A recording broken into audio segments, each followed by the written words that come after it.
lining up just, it looks like just inside the circle. And he makes good. Completely airball it. I would be willing to bet money and lots of it that he doesn't airball this one. Not a chance. Looks like a big gust of wind is coming through.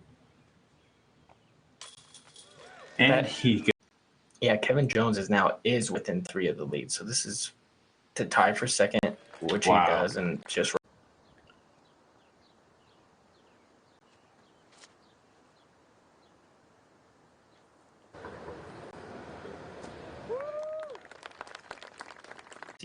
he'll hold the box going into those holes that I was talking about.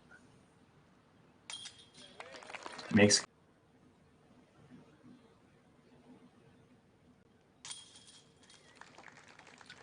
throw like a baby flex maybe over the corner to possibly go to right around that bush. And he does get it over. Gotta get up. Yeah, and he gets around that bush. Okay.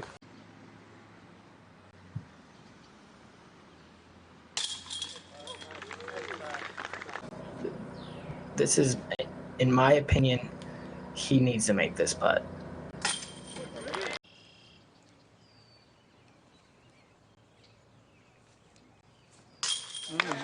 Yeah.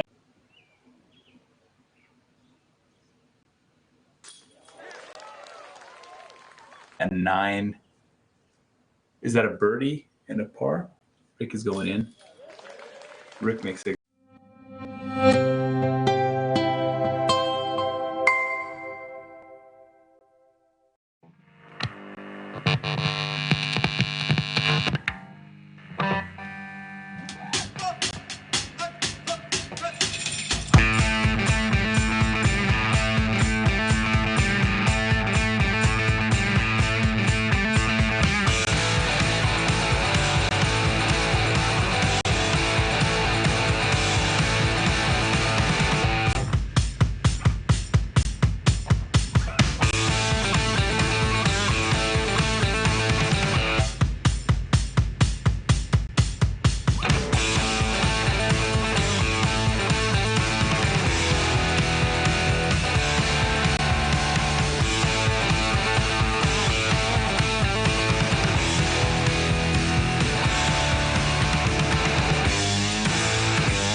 Oh, and AJ has just thrown that one out of bounds as well.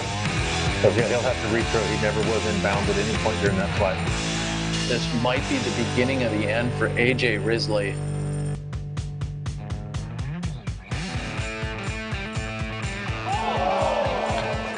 Oh! Wow. And Nate there's going no beeline back there. There's no beeline. just past the basket, but you just said a moment ago you want to see him put it inside circle's edge or right about there. Well, he's done exactly that. He did flirt a little bit with the OB line. I was thinking the short side circle's edge, not the long side. Well, he skipped just left of the pin, and now he's sitting with a 32-footer for the win, barring Chris Dickerson throwing this one in. How about a skip for the eagle right here? It force the pressure. It would absolutely be incredible. Oh, and he pushes the OB line. Is it going to roll to the pin? What is it going to do? This could roll all the way to the water if it doesn't curl. sit. It's going to curl. It's going to curl. It's going to sit. Oh, geez. But we're going to move over. I don't think it got all the way into the water. Where is it? Oh. Oh my goodness! Wow! Chris Dickerson has rolled all the way into the water. The Ledgestone Insurance Open champion will be Nate Sexton. Wow! Nate Sexton, your Ledgestone Insurance Open champion. Congratulations, Nate. The crowd erupts. Holy cow, I do not believe what I just saw.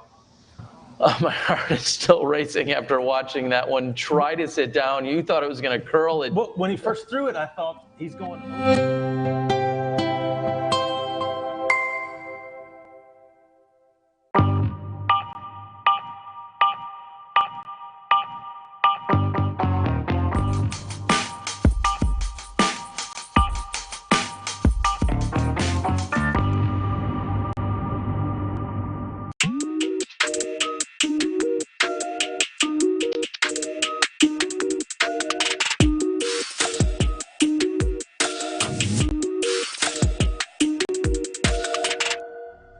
Hello everyone, my name is Austin Hannum and this is what's in my bag for the 2019 season. I'm going to go ahead and go putters, mid-ranges, fairways, and then the high-speed drivers. So I'm going to start with my putting putters. I got 2 putting putters. I chose the Jawbreaker Challenger SS's. I just like these because they're super glidey, they're beadless, and they're just really comfortable to me. So yeah, that's just kind of, I go off the feel. Next up, we got a magnet, very old. I don't even know how old this disc is, but this is for more of like if I get in the woods, I'll be throwing this a lot, and kind of longer jump putts. If there's no wind, I like to kind of just spin this towards the basket and try to put it in. And then we got 2 zones. I got 1 ESP zone and 1 Jawbreaker. This disc is probably one of my favorites in the Discraft lineup. I like to throw a lot of sidearms with this disc, the ESP one. Backhands, I usually like the Jawbreaker. I want to throw it hard and with a little hyzer, and it'll just pop up flat and go really straight for me. So definitely check out the zone. That's all for my putters. Right now I got 4 mid-ranges in the bag. Start off with the Z Buzz. The Buzz is definitely my favorite mid-range I've ever thrown. Buzzes are just super straight and they go wherever you throw them, whatever angle you put them on. That's, yeah. And then I got the First Run Buzz. This disc is awesome. It actually took the place of the Comet because it's just so old and beat up. I throw it flat and it just kind of holds over, and it's just perfect for what I need it for. Third is this Ace Race Archer. This is another one that's going to be really good in the woods. I really like to use it for jump putts from like 100 feet. Like to jump putt the Archer and just kind of spin it again towards the basket. And then lastly is this Big Z drone. The drone is definitely an awesome disc. This hasn't been in my bag for 6 years. Definitely a very special disc to me. It'll probably be in my bag for a very long time. Next, I'll go with my Fairway Drivers. We got 5 of them. Start out with the Raptor. This disc is awesome for sidearms. I don't really backhand it a whole lot. But yeah, it's just it's not very deep, so it's just a very good feel in the hand for the sidearm. It's real stable. I like to maneuver it through like the woods and stuff too. Next is the Predator. This is probably my favorite fairway driver. I like to throw, this thing is very stable. I like to throw it flat with a little anhyzer. I like to get it kind of high too, so just let it work its flight really good. But yeah, you definitely check out the Z Predator. Next up is the big Z Vulture. This disc is really good for just like throwing them kind of really hard on hyzer, and it'll just get up and just have a consistent straight flight, and then it'll obviously finish left. Next is the Glow Stalker. This is kind of just like a longer buzz for me, very straight with a little finish to the right. I won't be throwing this much out here in Arizona, but this is definitely a very good disc later on in the season when we get to the woods. And then also the Undertaker. This disc is pretty similar to the Stalker. It's a little more stable for me. I don't know if it's the plastics or whatever, but I like to throw this disc on some hyzer and it'll come up flat for a while, and then it'll just finish left at the very end. So this is a pretty good disc. All right, lastly, we're gonna get into the distance drivers. I have 5 of these. I have 4 forces. First up is the Nuke OS, though. This disc has been awesome for me early in the season. It's been a little windy, so I mainly use this for the sidearms. I like to throw them really low with a little anhyzer and just watch them do its thing. Very stable. Would highly recommend to have one of these in the bag. Next up is the Z Force. This is one of the very early runs of the Force. Very pop top and very, very stable. I like to throw this disc really hard with a little anhyzer and just let it pan out and land with hyzer. Next up is a Z Force. This one's interesting. It's got the Eric McCabe stamp on it. I believe it was his disc, but this disc is perfect for this is my sidearm disc. I like to throw it really low with a little anhyzer to flat, and it will always finish to the right. So this disc is one of my main go-to drivers for sidearms. Next up is a Z Force. It's a newer run of the Z Force. It's got like a really pearly bottom here. Very overstable. This disc will be used a lot for just hyzers and just flat shots that need to finish left. And now lastly is the ESP Force. This is my go-to for distance shots for sidearm and backhand. Like to throw it flat and just let it turn, and it always finishes left. But yeah, this is my go-to for my distance shots. And that is all that's in my bag. If you would like to check out any of these discs, go to discraft.com. If you have any questions and see me on the course, then yeah, come up and ask. Thank you.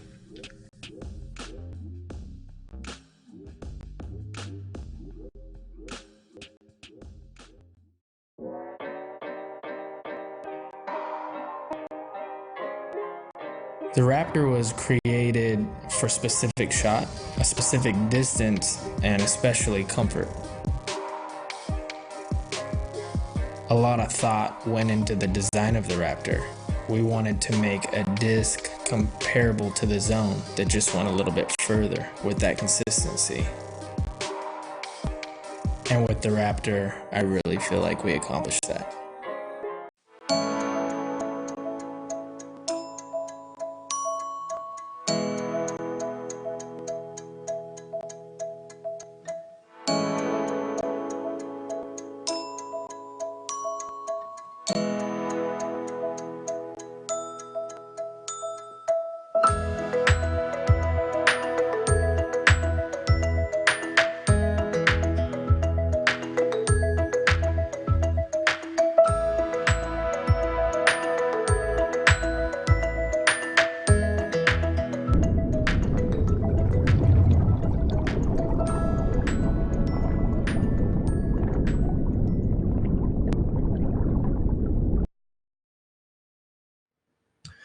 Hey everybody, welcome back to the final round coverage of the 2019 Ledgestone Insurance Open. I'm Paul Ulibarri. I'm joined by Pete Ulibarri, and we got an awesome card in store for you today. We have some weather kind of shipping in. Hopefully it's going to ship out before the end of this round. What are the competitors' names that we're going to be watching and featuring today? Well, leading out the tournament right now is Paul Macbeth at 20 under par. Okay.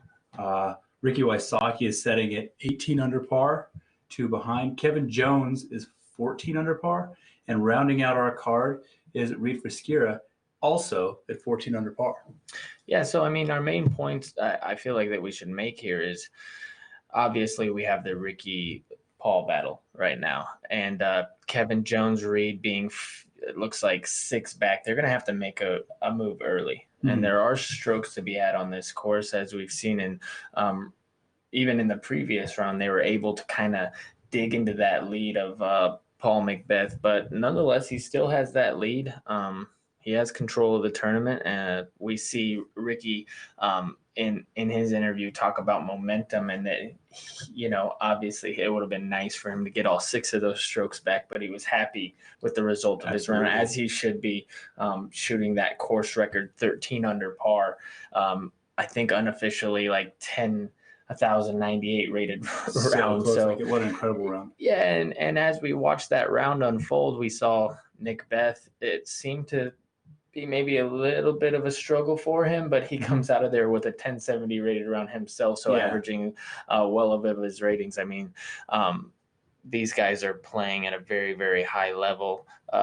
Reed Fresquera, you know, it seemed like he was showboating a bit with his distance and power yesterday, keeping us on the edge of our seats as far as some fantastic long drives and big putts to save birdies and pars. And we'll see a lot of that hopefully from him today. And I'm just excited to get out there to the action. And it looks like Paul's getting ready to tee off as we speak.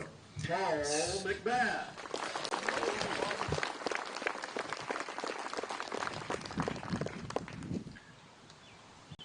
As Macbeth lines this up, hole 1, 633 feet, OB all left, as you can see. Pretty daunting tee shot. We see a left to right movement in the wind. I'm pretty sure this is going to be a stable shot as long as he turns it over with a little Anheuser and let it float back. He should have no problem landing this one inbounds. As long as this gets down, and it does, that's in perfect position. And that's what we're going to see from the rest of the card as well. If they can kind of mimic that line, everybody should be fine. Obviously, Reed being left-handed won't have that necessity, and it'll be a little tougher for him.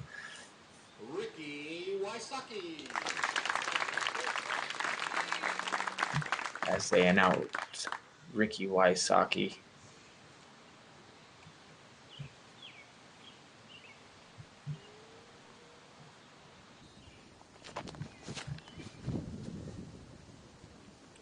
And he noted in an interview yesterday that his swing was feeling as good as it's ever felt. And we all know him as this great putter, but if he's throwing the disc well along with that, I mean, he can be dangerous, as he showed yesterday with that course record performance.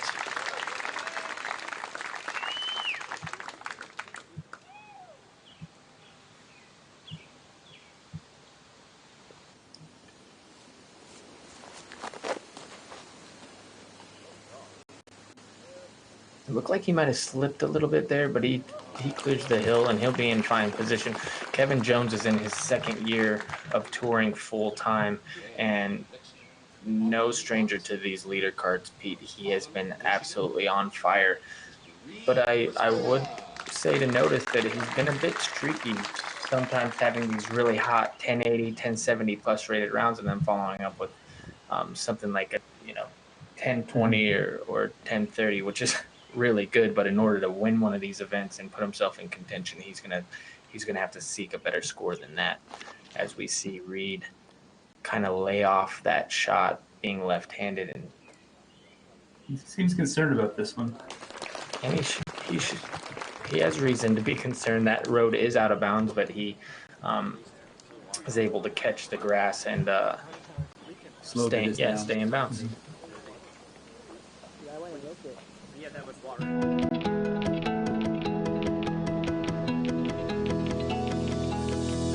Disc golf is a relatively young sport, but its popularity makes it one of the fastest growing pastimes in the world.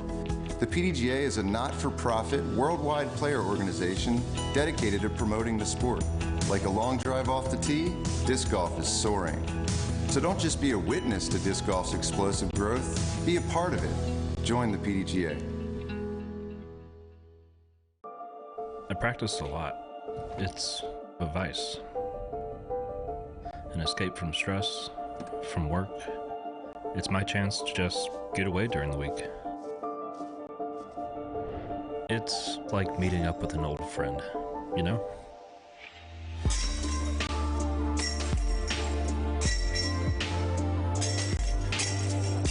I'll never get tired of that sound.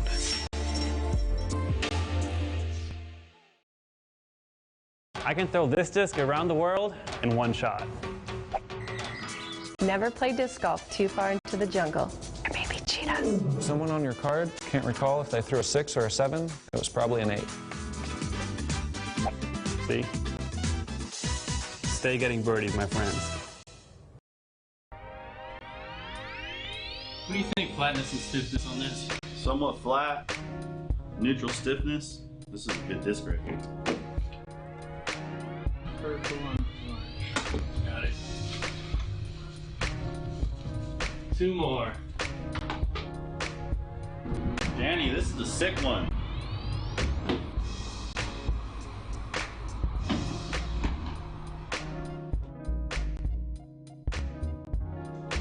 Dude, I gotta get through all these today. Cheers to a good day, gentlemen. Cheers. Ooh, Yeah, that's good. It's a hard day. That's great.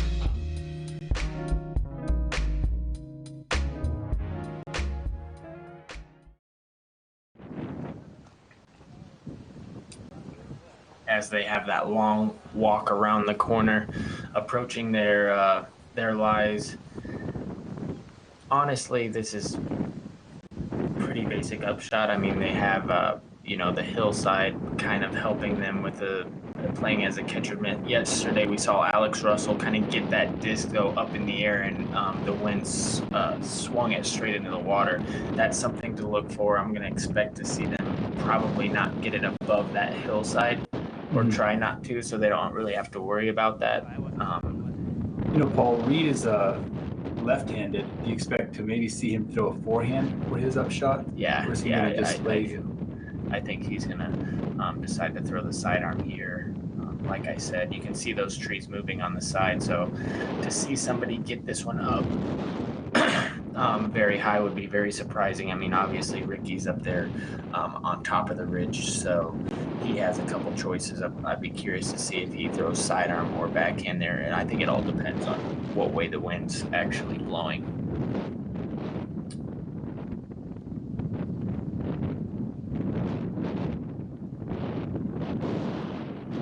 I want to thank all the fans for coming out, for the gallery showing up. If you're in the area, the Eureka area, get yourself out there and support these disc golfers as they go through this course during this championship. Thank all the fans online following us here at the Pro Tour.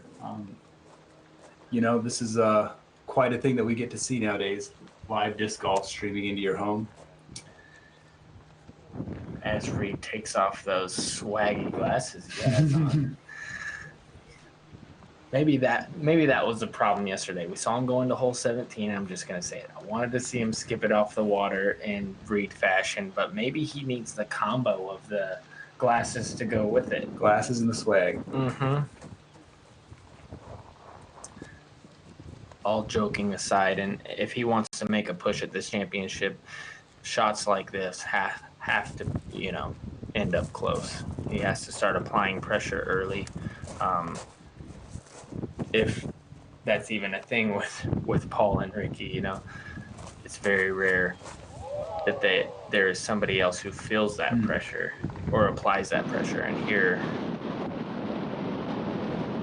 and that's a pretty good shot from there. I mean, we saw his disc kind of lift and drop and lift. That'll give you a good indication of how windy it is right now.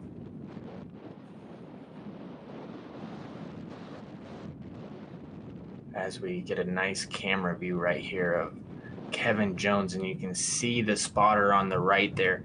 The flag is moving from their left to right, so he's going to have to play a stable disc, probably pretty low to about 10 feet right of the basket, and let it drop. And there's that 10-foot right as long as it drops, and that should be well in the circle and just fine from there. I mean, that wind is ripping, Pete. It's ripping really hard, and as it crests that hill, it's going to start rotating down the hill, and it'll push this down. If you're below it, it'll lift them up. Very, very tricky shot that Kevin just had to deal with.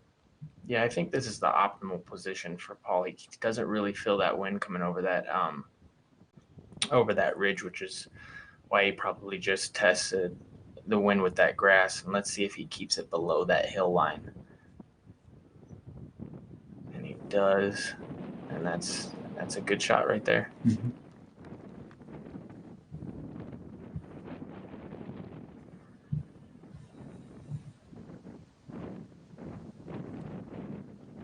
You had mentioned the spotter right there with the flag. I want to thank the spotters while they're out there doing all this work. Ricky's lining up a backhand Paul.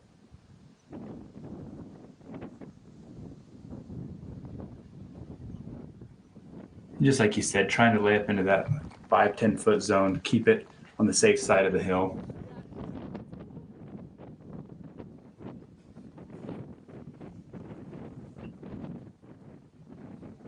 And now, mind you, approaching these putts, they're going to have, 15, 20 footers up this hill.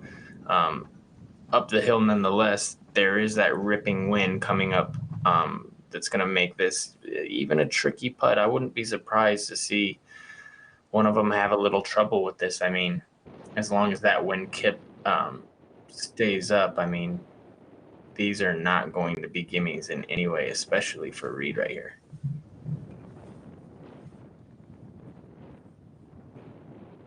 One little miscue, one little nose up, like get the nose up just a hair, and it can take off on you.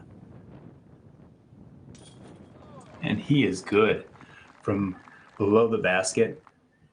We're going to go to a Zuka replay. Look how good this putt is, Paul. That man's good from almost anywhere when he has a putter in his hand.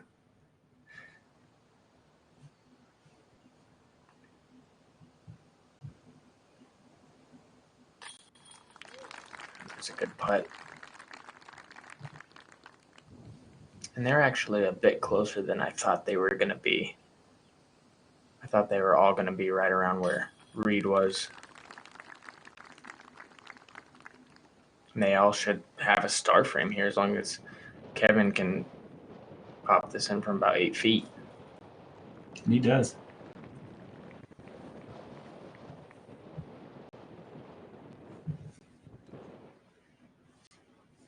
Paul, we're moving to hole 2. It's 8th in difficulty, 615 feet. As we fly down the fairway, Paul, talk to us about where we want to go, what we're going to see, and where these players are going to want to land. Well, we've seen some different plays on this hole in the previous rounds. I think one of the big things is going to be that left to right wind that we have coming off that water. It's going to be pushing everybody kind of towards that OB line on the right. So I wouldn't be surprised to see a couple backhands kind of go right down the middle with a helping wind left to right to kind of keep them straight. We saw Reed in the previous round go high hyzer out wide. I think that's still there for him, especially with that wind, and he might be able to get way down the fairway. We saw Macbeth try to throw that roller, he threw this great roller in the second round that made it around the corner for a seemingly very, very easy birdie. But with this wind, I mean, it almost surprised me for him to throw that. I mean, but then again, it was a little breezy yesterday and he still did it. I mean, I'm not sure. The tee shot's definitely important. Yeah, and it looks like he's possibly switching to a mid-range, which tells me he's going to go backhand kind of straight, let that wind from left to right help him.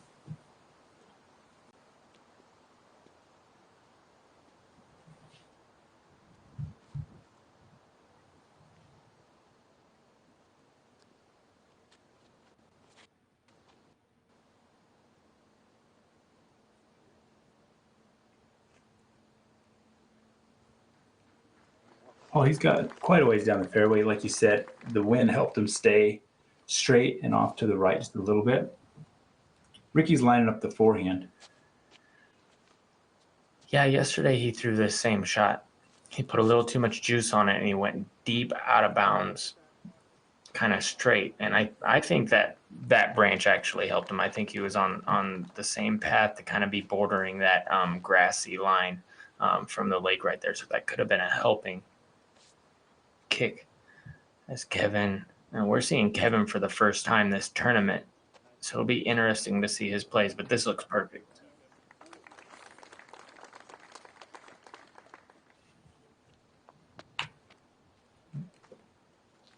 And if you guys are seeing some glitches from the camera work, this is a part of the course that has the least amount of cell service.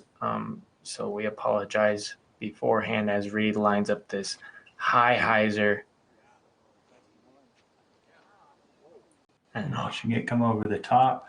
And there's a good angle. It looks like he hit something, and that's out of bounds. So, you know, that left to right wind kind of threw him a little too far right, and he's going to be taking an out of bounds penalty shot, and the first penalty shot from this lead card.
Looks like Reed's debating what line he wants to take at this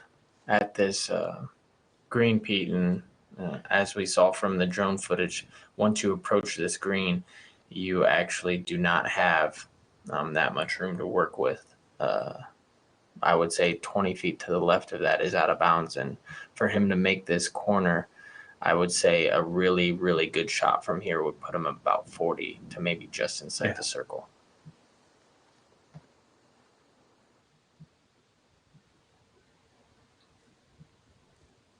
Oh, he puts it right into the basket. Yeah, and I mean, there's no way that we can explain how good that is. I've been short on this hole several times, and that's just an amazing shot, and that's going to lead to a really great par save from Reed there.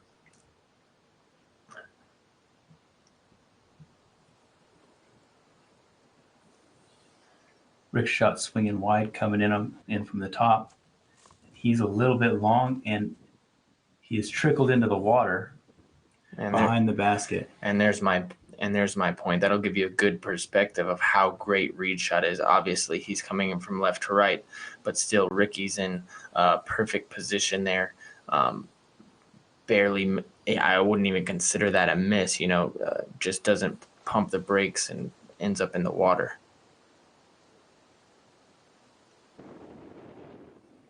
And that's going to trickle. I think it ended up right in front of that pine tree, and that's going to be in the circle, but going at an angle to where a miss could end up in the water. And with how swirly it is, that's going to lead to a tough putt there for Kevin Jones, but a good shot nonetheless.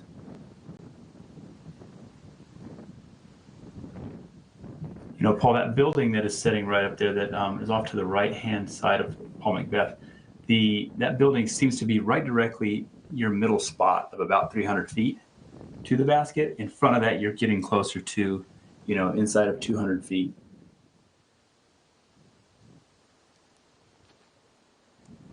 And here's Paul, and this looks like it's just a little bit too low.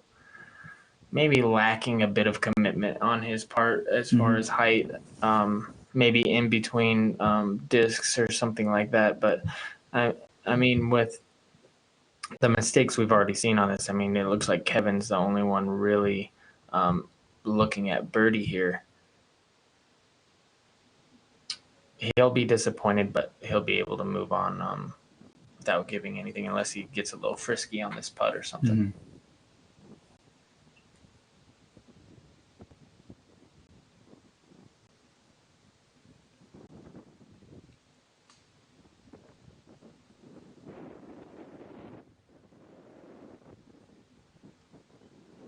You know, Paul, Ricky's shot went out of bounds behind the basket. About how far is he looking, do you think, to get up and down?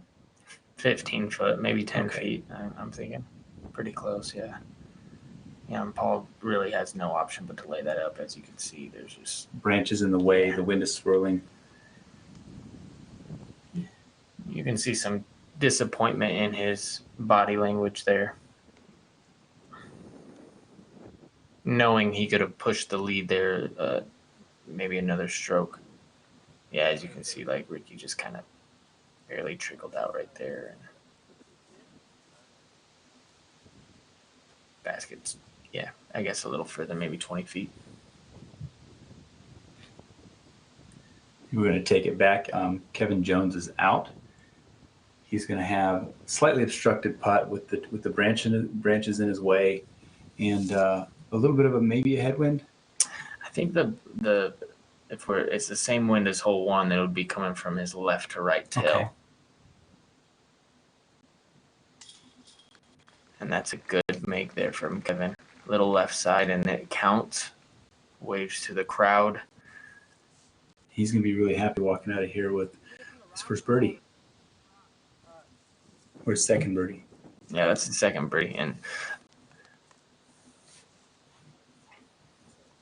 And that we mentioned that early, that, you know, if one of these two, being Reed and Kevin, if they could get off to a fast start, you know, anything can happen, especially on this course with the winds and stuff like that. And yeah, Pete, back to your point, you were right. Ricky was a little further than even I thought he was, having to deal now with this straight headwind. This is a tough putt. Said with that headwind, it's hard to get it up high enough and to commit to the height. He's not going to be happy with that score. He's going to leave one on the table there for sure. Paul puts in.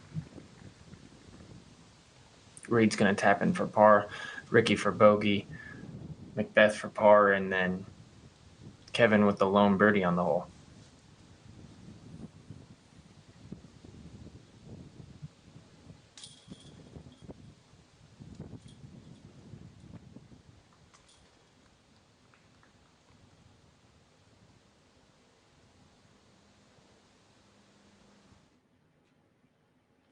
Paul, we're going to hole 3. It's par 3, 260 feet.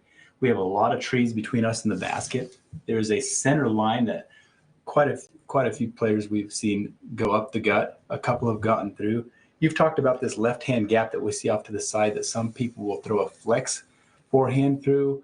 The main goal is speed control, angle control, getting a slower disc possibly to flip up and go through that gap. We've been seeing about half of each card get birdie on this hole. It's playing only as the 12th most difficult hole, but, you know, with the pressure coming with the final round, what do you think we're going to see here? You know, I think it all depends on really the wind as well. I think it's pretty breezy out there, as you can see, like the leaves on those trees kind of moving up and down. I think if Kevin, you know, Kevin's obviously one of the better putter throwers in the world, but as I look, I think he might go sidearm out wide. I've seen him do this play before, out wide over that path. This is a dangerous play with any mistake here, and he could almost be re-teeing. So I question this play only because I know how good he is at throwing putter. He gets to skip off the path. He's also very good with that shot. And then another thing is once you skip off the path, you can see that there are guardian trees everywhere. And he went right between them. Right between two of them, and sure, he's going to be parked for birdie, but a little shorter, a little further, and he can hit that and be right out of bounds right there. So he doesn't have to worry about it till next year, and he's definitely safe and early and applying pressure to Paul Macbeth.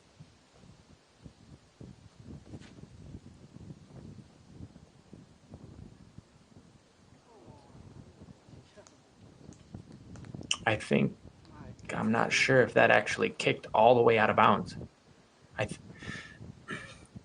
And so now we're looking at possibly a two-stroke swing between Kevin Jones and Paul Macbeth here.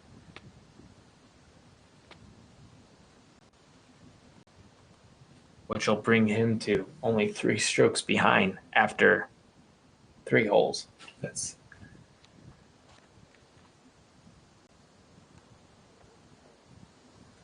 He seems to have remained in bounds. Got lucky with that kick. Now right here, if Ricky puts it up the gut, he kind of gains that stroke back he just lost on the previous hole.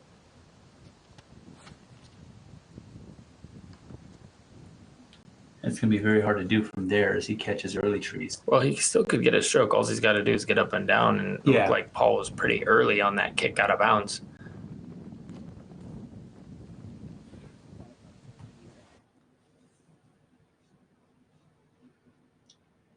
Now, Paul, it looks like right now we're going to have 1 birdie on the card. This being one of the, this is just a little more than middle difficulty on the course. It's challenging, like you said. We've come out of the wide open shots, and you all of a sudden get shoved down into this very narrow controlled putter shot or controlled shot, and so therein is their challenge on this off speed. Ricky's lining up kind of a patent pending, or he's going to look to do a forehand. Yeah, I mean, but with the conditions, this hole's tough, especially with the wind. He kind of gives that a little bit. That needs to sit, and it does. But with the wind, when it's windy out, you throw a mid-range or a putter or something like that, and it's more likely to be affected by that. And so I think that's what makes this so difficult is it's not a driver hole unless you do what Kevin did.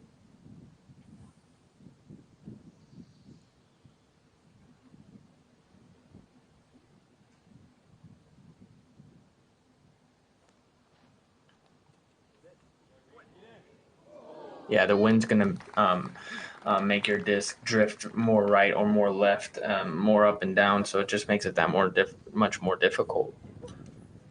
For sure. It can also affect, like if you were planning on a flip and you catch a little air bounce, that flip isn't going to happen. Yeah. They're going to give Paul his spot. He's going to be right at about circle 2 here. So, I mean, we've seen him make longer.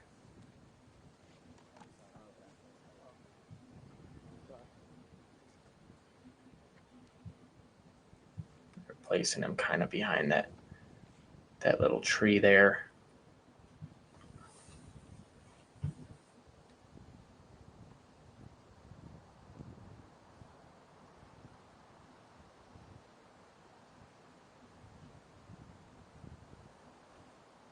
And Paul to save par.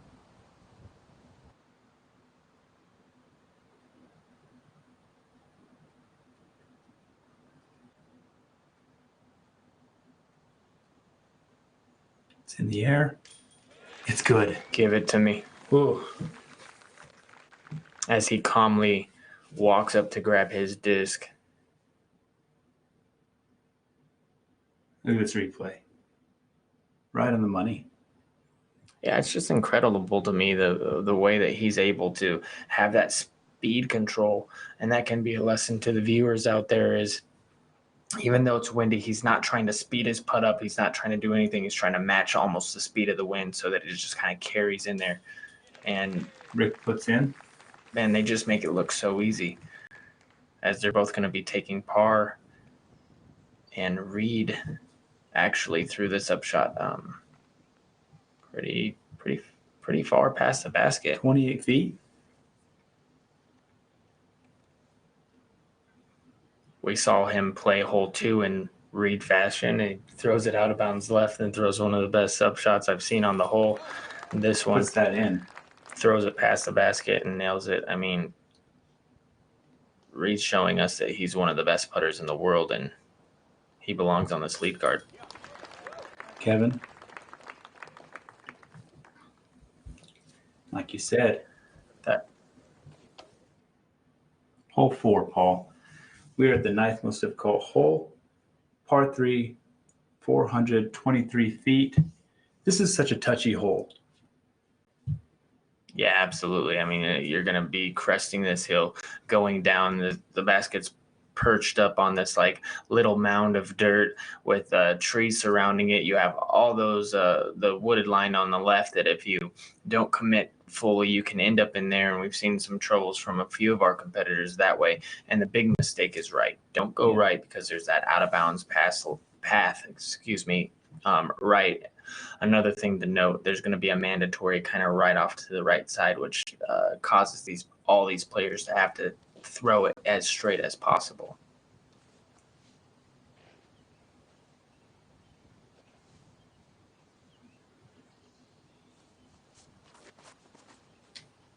Kevin Jones' shot is off. It's got a nice turn on it, Paul. Has it got enough energy to get down there? I don't think so. You know, the thing about this is you got to think hole one is right to the right of the basket there. And if that's the case, it's going to be a right to left crosswind. If you get the anhyzer coming down that hill, it's going to get kind of smashed into the ground. So we saw it kind of get over and then drop quickly. And I think that's the case right there. So I also think that might have been a putter. And I think this is a putter as well. He's got a little bit more height on it. Yeah, and that he didn't really expose that angle. He almost had an ace run at that. Yeah, he didn't really expose that angle on that anhyzer line for it to have a chance to get smacked down, which honestly might have been a bad break, because if he gets it, it probably would have not drifted so far past the basket. But a birdie putt nonetheless.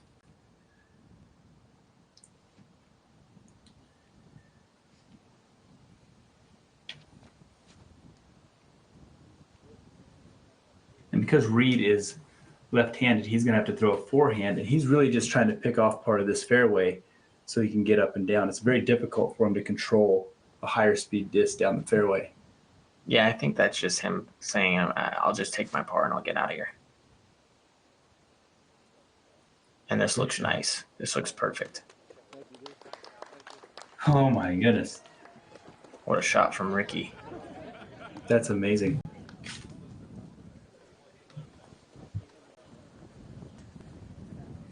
The 2019 United States Amateur Match Play Championship continues with our doubles bracket. Local doubles qualifier match play brackets will be held throughout the United States and Canada through July and August. The championship bracket will be hosted in Emporia, Kansas on September 27th through the 29th. In the Players Pack, each player on the teams will receive a Dynamic Disc Biofusion Raider and a Latitude 64 Gold Burst Pioneer. Make sure you go to discgolfmatchplay.com for more information for the tournament directors and for the players. We can't wait to see you out here in Emporia, Kansas for the championships.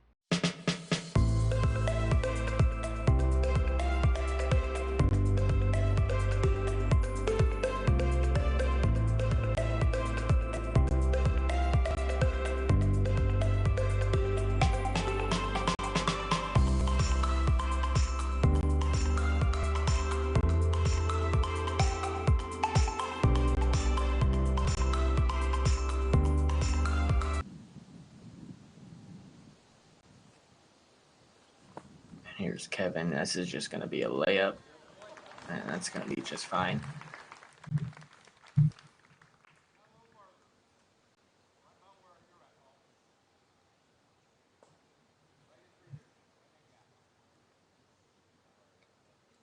Paul, with both our competitors coming down to the behind the basket, they're going to be below it. Their shots are going to be kind of going in slightly into a headwind. So it's going to be quite a challenging putt still. They're close enough.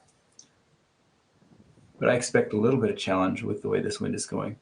Oh, yeah. I mean, we saw Ricky on hole 2, miss a putt in the circle already. So anything's possible. I think that Macbeth went a little further than him, so he might even be outside the circle looking at this basket, which, also we don't know exactly the lies they have. I think they just located Reed's shot, and he's going to be pitching out here soon. I don't think we have a cameraman in there, so we're just going to have to hold our position here and hopefully see a disc come out of there. Oh, there he is.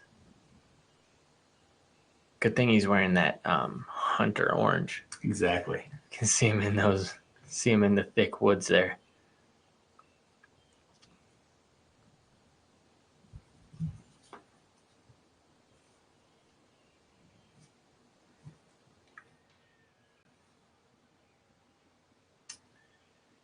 It looks like he's caught something coming out of there, and now he's going to have to deal with the outside the circle putt. Now, this is the thing. I'm not seeing where his lie exactly is, but the thing with Reed is he's keeping us on our edge of our seats here. Is he going to run this? I think he's going to run this beat, and if he does, I mean, nope. I wanted him to. And he's going to lay it up there. Smart decision. I mean, that's a 70-footer downhill on probably one of the tougher greens on the course. Not to throw him under the bus, but we saw yesterday, actually, Simon Lizotte come on this hole and take a triple bogey as he was, I believe, putting for birdie possibly.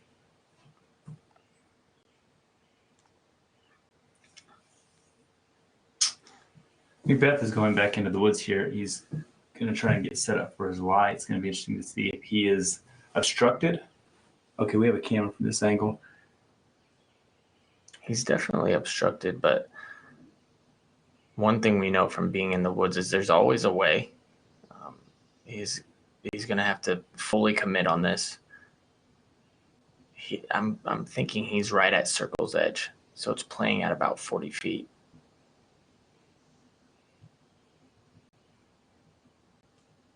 Oh, and it's good. And that was a tough putt. He even gives us a little fist pump afterwards, and that's telling me that he might have had a smaller window than we even saw for him to hit as he holds that follow through. And just a great putt right there, Pete. For sure. Ricky's a bit closer there, but they just make this putting thing look so easy, and it is not. Or maybe I should stop saying that. Maybe it is easy, and it's all on how you think about it. I wish it was that easy.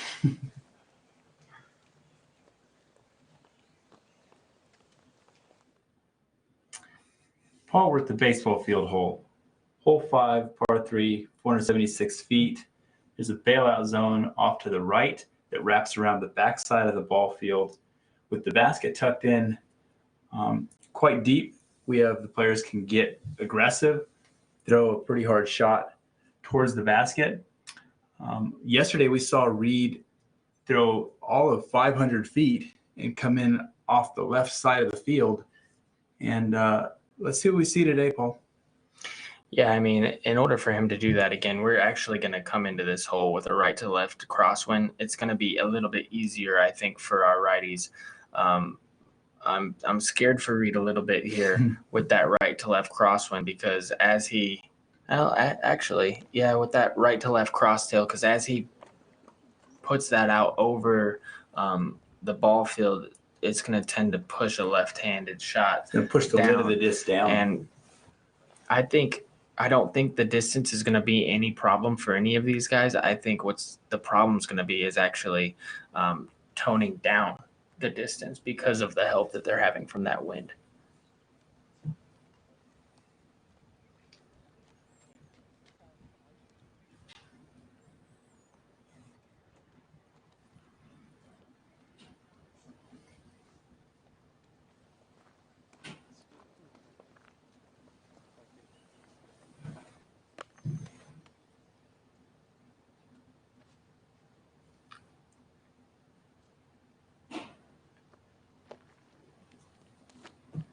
And he lets it go, and this is a bit low.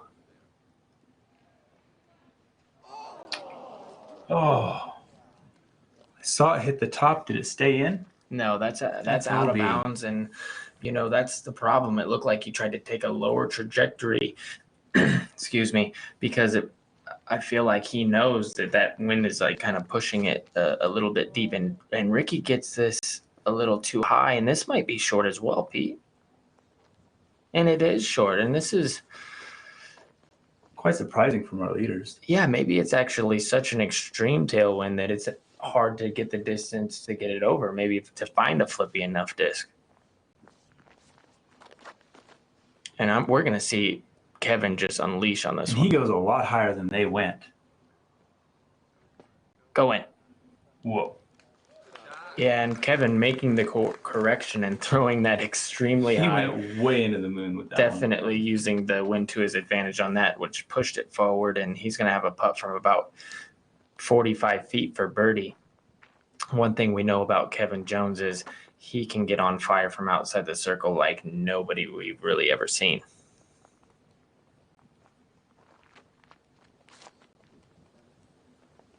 He puts it up. This looks good. Go. He's in. He definitely chipped a little bit more to the right to make sure he stayed safe.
Here's Macbeth lining up his drop zone shot.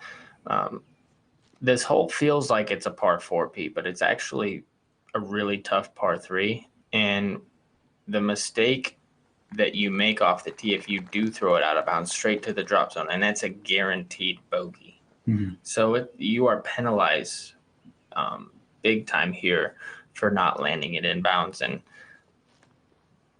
both Reed and Kevin are going to be gaining strokes on our 2 leaders.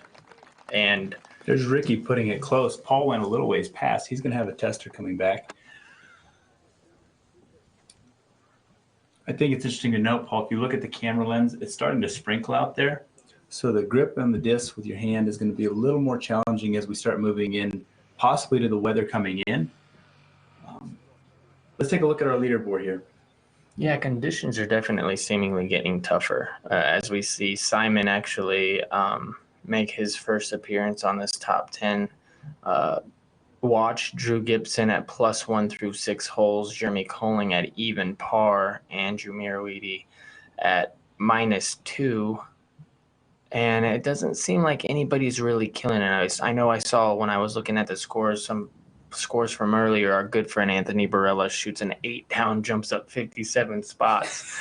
I think he might have shot like 6 under yesterday, then 8 under today, or 6 over yesterday, 8 under today. We saw Paul Oman come in with a 10 under, which I think is the best at the clubhouse. So earlier in the day might have been easier scoring conditions, but I don't see a lot of scores reaching that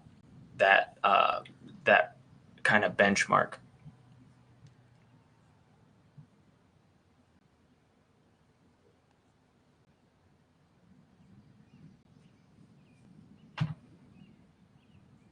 It's in the air, just a little bit low. And if somebody does get to that 10 under mark, that might be our winner. Very well could be. If it's on this card, that is.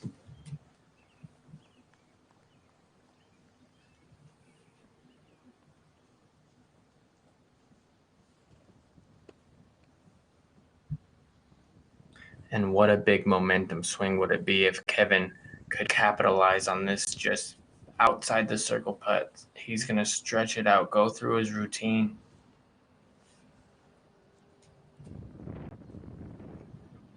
Here we go.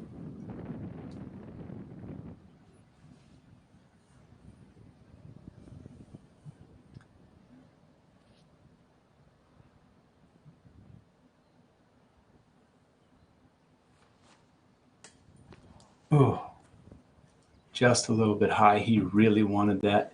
He made sure he didn't leave it low. Yeah, it seems like he was maybe a little bit confused by the reaction of his putt. A miss nonetheless as we move to Paul.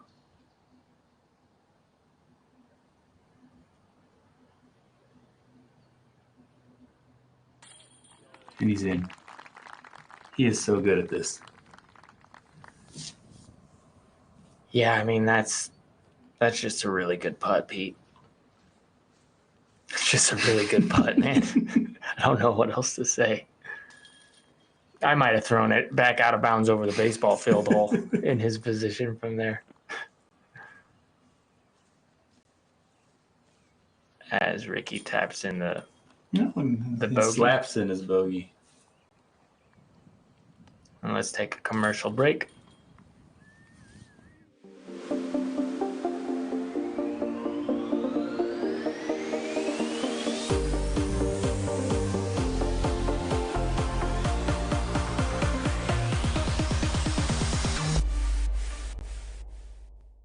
Love getting outside and challenging yourself to become better? How about spending time with family and friends, or just marveling at the pure joy of flight? Then you've come to the right place at the right time. Join the PDGA.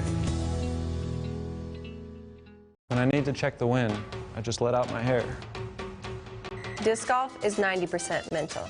The other 10% also mental. If you want to make new friends on the course, pick up someone's disc in the fairway by accident. Stay getting birdies, my friends.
This is the first run IPA. Come visit us in Bend. You'll get fresh beer, you'll get some hospitality, and I guarantee you'll either see Val, Justin, or I.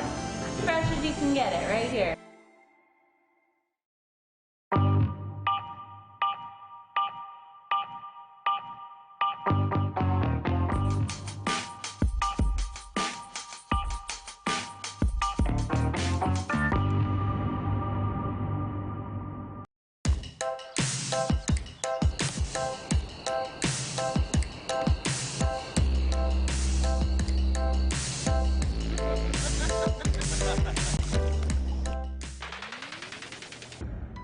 When I need to check the wind, I just let out my hair. Disc golf is 90% mental. The other 10% also mental. If you want to make new friends on the course, pick up someone's disc in the fairway by accident. Stay getting birdies, my friends.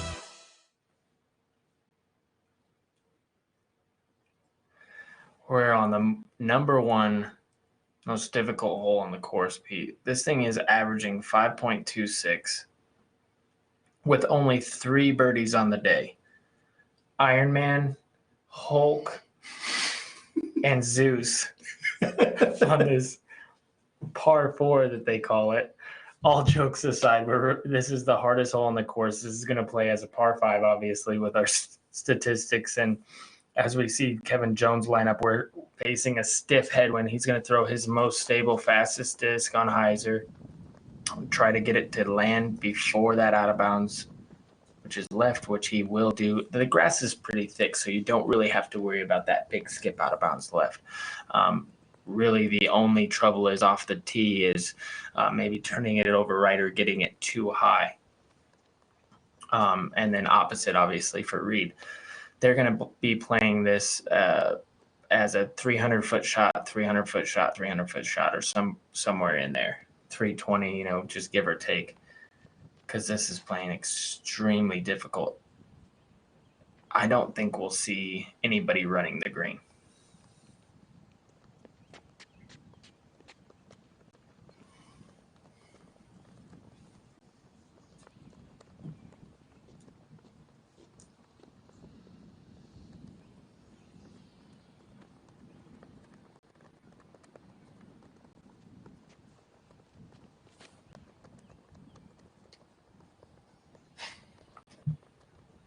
Paul's shot seems a bit high. Is that going to hold? He's good. And Paul puts a good, gets some good distance out of that, but he ends up on the left side of the fairway, which, if he had any plans on going at the green in 2, he's made it a little bit more difficult, as Ricky as well is going to get that drift to the left.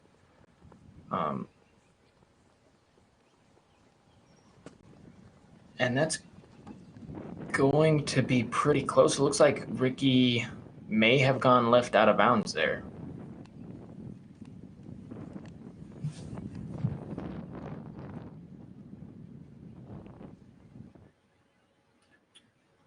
So as we watch them approach their lies, we see Ricky maybe make a mistake and go out of bounds left on the toughest hole on the course. We see the other ones manage to stay in bounds. This next shot, that they're going to have is going to be extremely difficult into a very, very narrow part of the fairway. I don't see them kind of going after the green right here, only because of the wind and situations that presents itself. As we look at the leaderboard, even par is now making it up the leaderboard. We see AJ Risley jumping up 1 spot into the top 10 with just an even par. So conditions are really tough right now.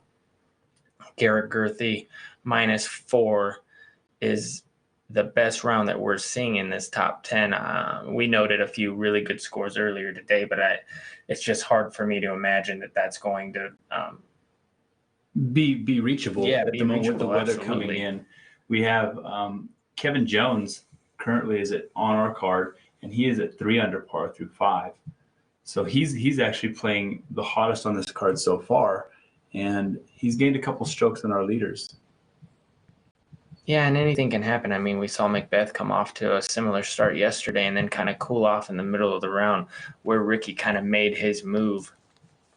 So it'll be interesting to see how Kevin Jones fares moving forward, if he's going to try to pad that score, maybe still put his foot on the gas as Reed steps up with this. Looks pretty good. Oh, no. It's testing that OB line. Yeah, it looked like he might have skipped inbounds then out of bounds. But all of a sudden we're seeing why this is the hardest hole on the course and why it's averaging over par. Here's Kevin Jones throwing one of his more stable fast discs, and he's just trying to land anything in bounds at that point. It looks like he does do that successfully.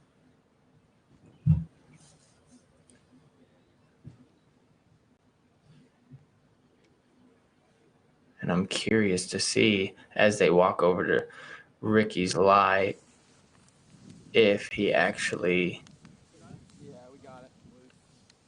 Yeah, and they found it behind, and Ricky, in disappointment, looks at it and confirms that it is his disc as he takes his meter from there. And this is far back. Yeah. You said we can look down the fairway. We see 1 birdhouse and 2 birdhouse. Probably trying to get towards that second birdhouse. Or you think he's going to try and bite off more? I think he's going to try to bite off more, Pete, and it worries me because of his aggressive nature and how windy it is. He has a fast disc in his hand. Ricky isn't a player that is ever going to play for second place. He's high. And he's on. What a great shot from that there. Was That was very aggressive, and he had the height. He had it all worked out. And that might dictate what Paul does here. I mean, if Ricky can get to circle's edge, he's behind Paul, and now Paul might take his line and think, this is totally doable and go after this green as well.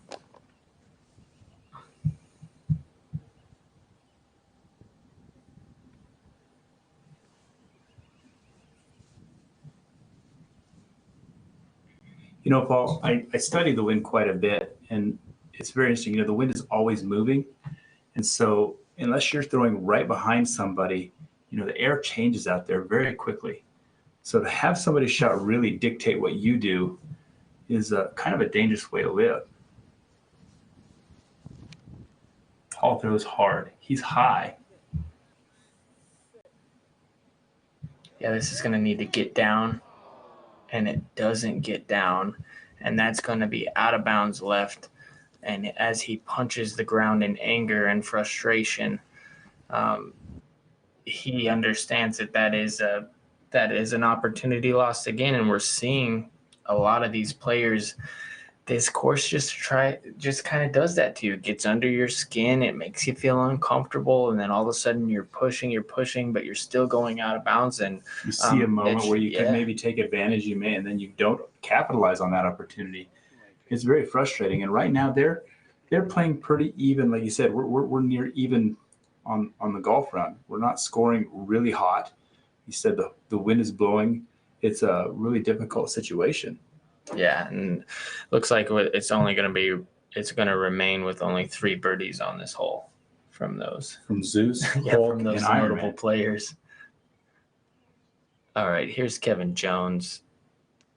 He throws it to that birdhouse area, and so he has about, I would say, 180 feet into the pin or so, or 150 feet. He does have putter in his hand.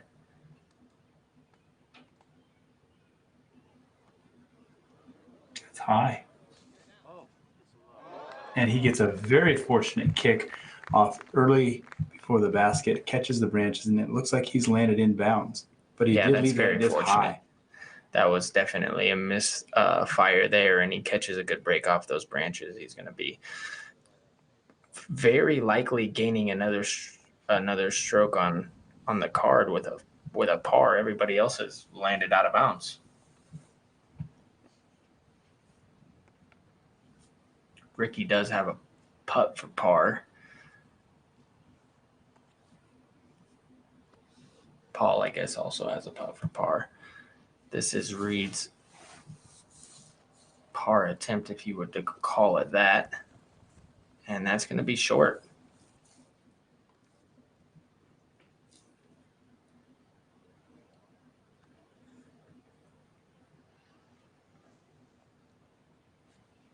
Paul, our gallery seems to be growing out there. They're all lining the walls and the LB lines. The energy out there has got to be pretty tense. Oh, I'm sure. I mean, Paul actually lands at about, is he in bounds? Is he in bounds?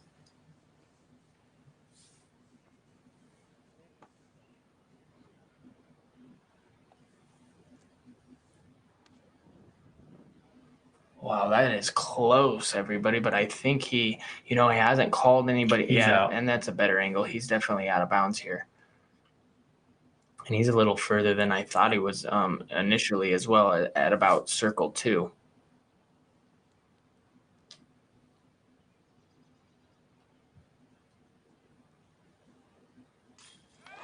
And he does it again. His ability to get out of trouble spots from so far away is really kind of uncanny. It's disrespectful. Oh, man. Here's Ricky to answer, to try to stay within 3 shots. Up. It's in. Give it to him. Half Raptor leg going up. how are these guys going out of bounds and getting pars on this hole? That's just ridiculous.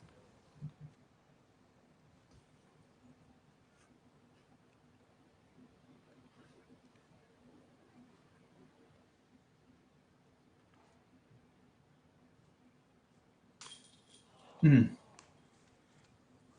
you saw him try to grab his mini as he watches it go in the basket, but unfortunately it pushes out left side. Let's see if Kevin can capitalize on that fortunate break off those limbs there.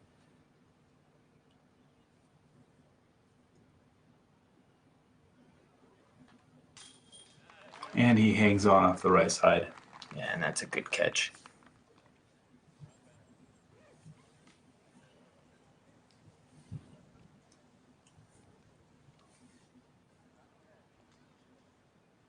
What a display of putting by our two leaders.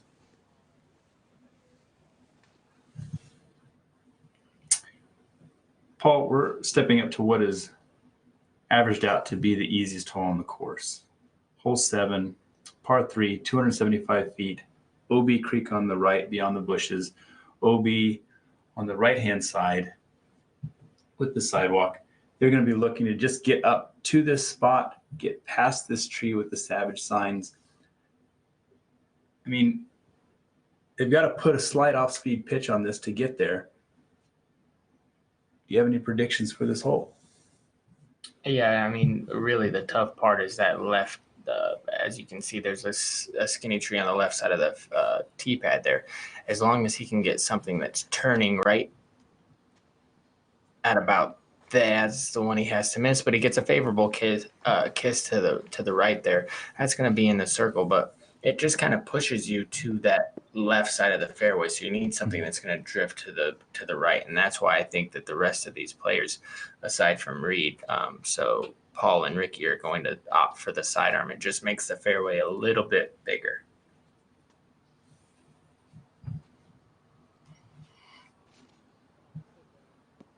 Paul hangs it right.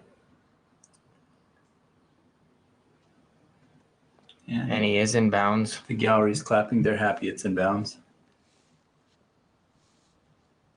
And here's an opportunity for Rick to put it close.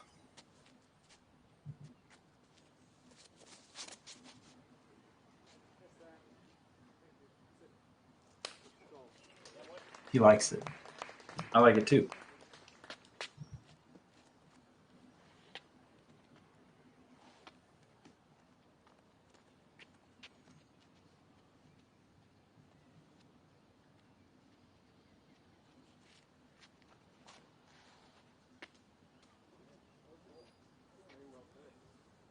Get in the basket. Wow. That was close. That was a nice really little close. stripe on those change.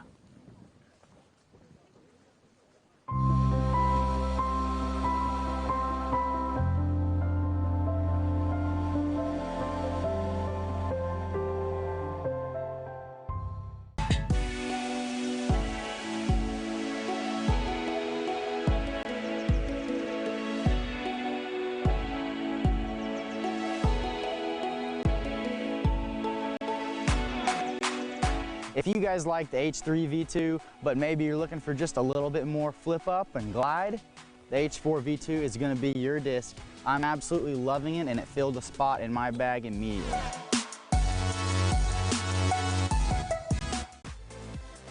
Zuka is now producing limited edition color choices. Zuka can add custom embroidery to the front and/or sides of the bag. Zuka is now producing limited edition. Paul setting up from about 50 feet. Can he keep this streak going of outside the circle putting?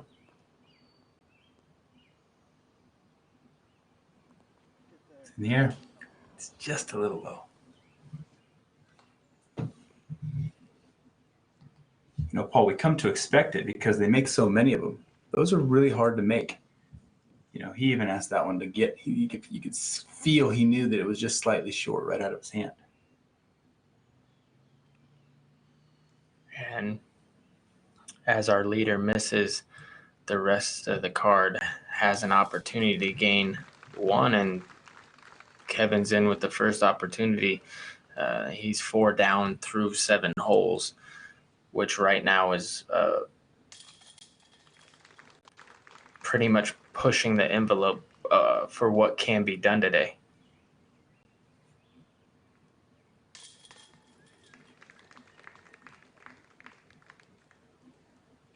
Reed padding those park job stats.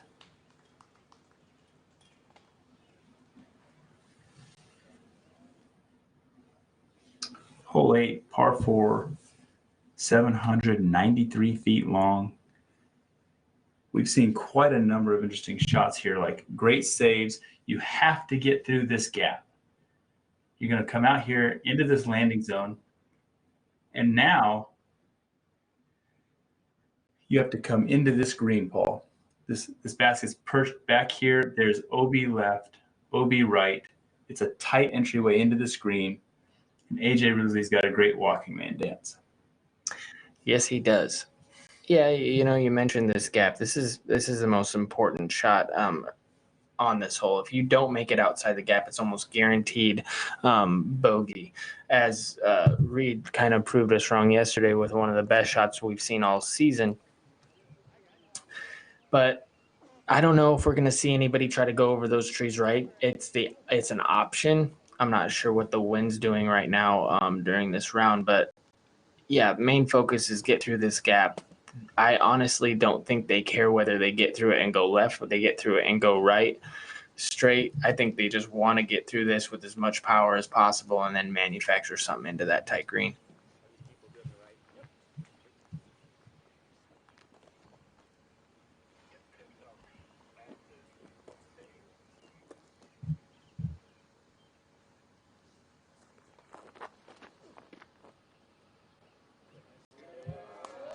This is a really good shot by Kevin. Right in the center of the gap, he got a little bit of left to right turn before it started fading back. Yeah, step 1 complete.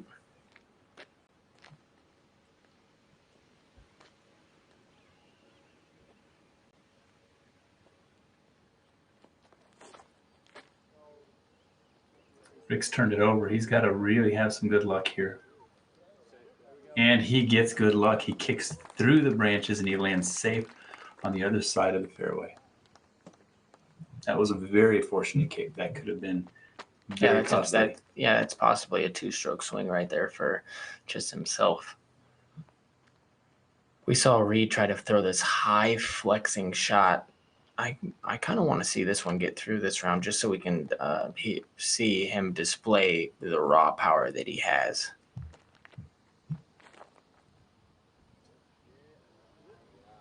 Got through this time.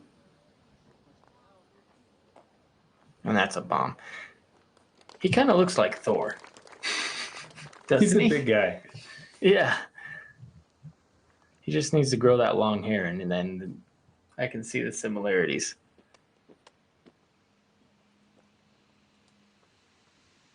Macbeth on the tee. With that bright red force. Throwing a flip-up hyzer. Turning over a bit. Corner. He had a lot of speed on that disc. Oh, yeah. It wasn't super high, but it carried. And everybody's safe. I can throw this disc around the world in one shot. Never play disc golf too far into the jungle. There may be cheetahs. Someone on your card can't recall if they threw a 6 or a 7. It was probably an 8. See? Stay getting birdies, my friends. Wear what the pros that film the pros wear. Savage Pro Tour apparel. Full body dye sub technology. Sweat wicking polyester. Lightweight Cirrus jersey. Made in the USA. Are you savage? Wear what the pros that film the pros wear. Get yours today.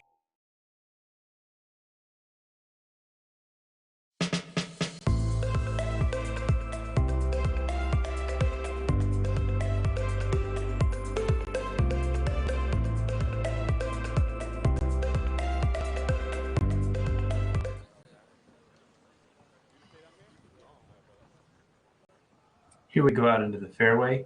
Ricky Wysocki, we see kind of looking for his lie. He had a favorable kick after a miscue off the tee. He'll be back a little ways but let's see if he gets aggressive, Paul.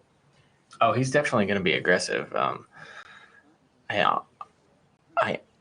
mean, he is pretty far back, but I honestly just,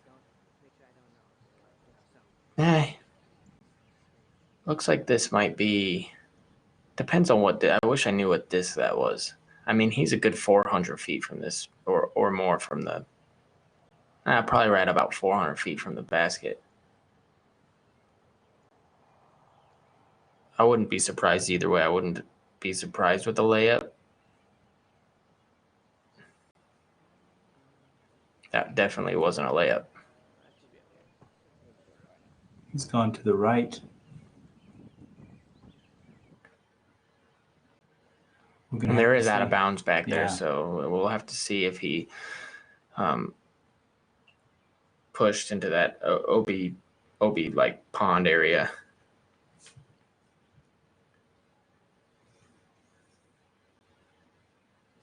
Paul, the stump we're looking at, that's guarding this gap. How far is that from the basket? Looks like there's a white flag right in front of it, so probably about 62 feet. Okay. 66 feet. 68 feet.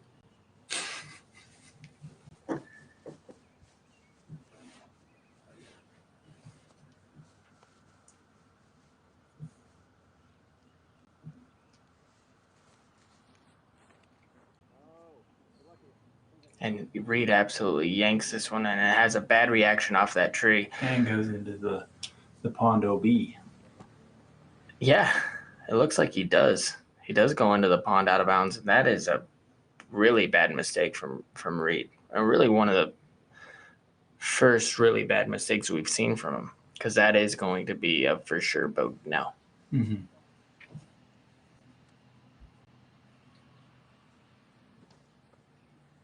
Now it looks like Paul has buzz in his hand.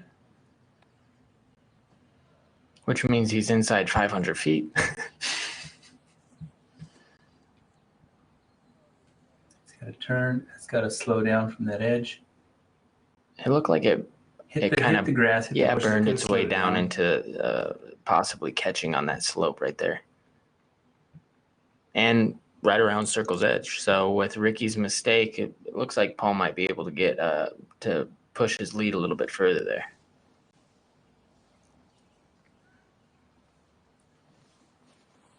Kevin going with putter from here. This flips over. That falls down near the same place where Paul was. Yeah. There's got to be something going on in the fairway that we're not seeing with the wind, that every single one of these guys turned that shot and ended up drifting that direction. Yeah, I think Kevin's going to be right at about 60 feet there. So it'll be interesting to see if he gets a favorable bounce off that tree, or whether he runs this or not. As Reed moves towards his shot over there, he's going to be a good 150 feet short.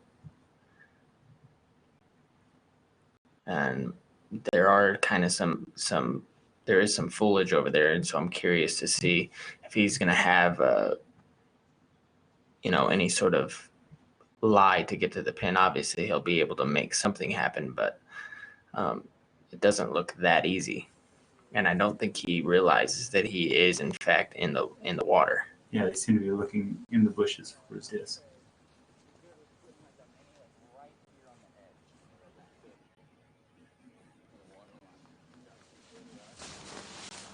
I don't see any rocks. You agree, Paul? You think he's on that top shelf? I think he's atop the They're discussing where they think he might have gone out of bounds. Yeah, it was in the open spot. It was like, yeah, it's good. Yeah, about a foot up top. Reed just kind of tosses down as many. Is that good?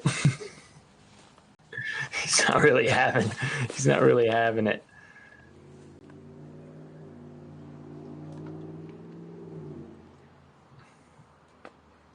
And although he is visibly frustrated, he does need to kind of buckle down and make sure he doesn't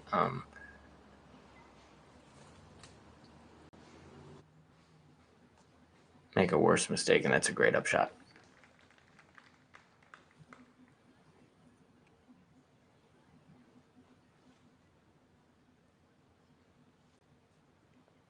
Now on to see where our other competitors have landed.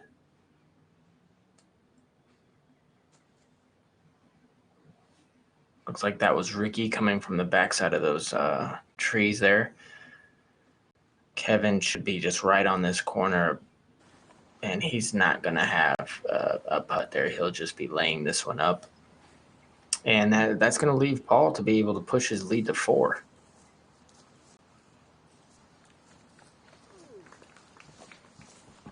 Paul is going to have opportunity for that. Looks like his disc is safe. And I know he's Paul Macbeth, and he's been putting well, obviously this whole round. But I think it was on this hole where we saw him lay one up yesterday. So.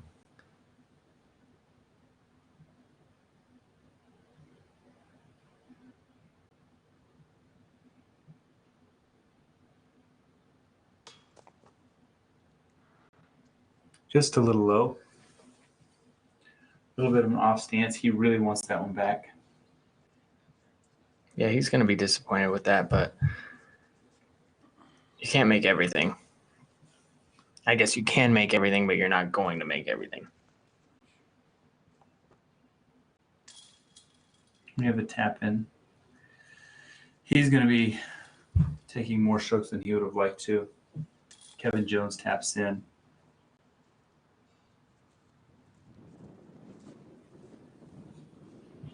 Macbeth is going to tap in also.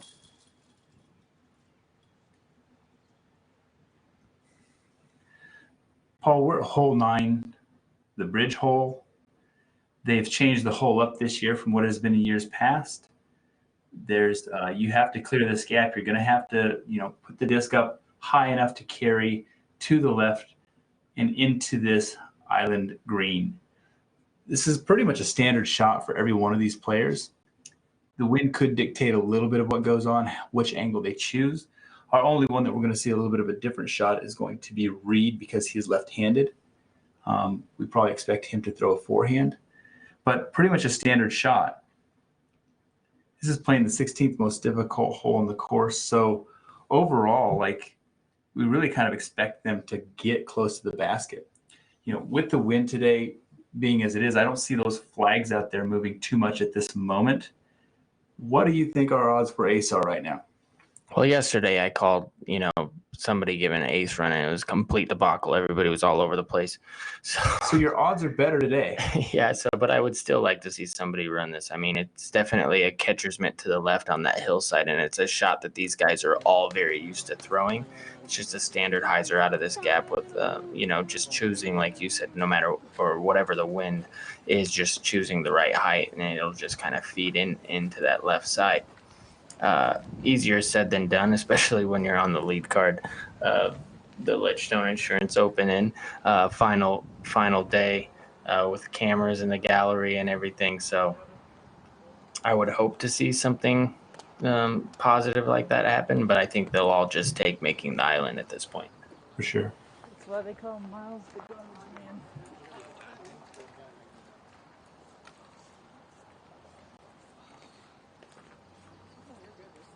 As we see Kevin Jones walking back, it looks like he actually wore his rain pants today. So far, the weather's missing this card, but there is some showers looming around the Eureka area. So if we do, that could become a factor later on in this round. Obviously, we're all hoping that misses everybody, but it's definitely could become a factor. Good to see Kevin come prepared, though.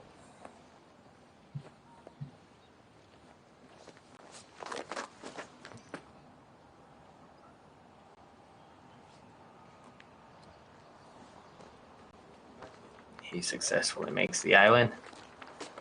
Let's see if Ricky can follow suit, maybe throw this one a bit higher for that little further left finish. A little higher. He's He's set himself up to get up and down for a birdie 2.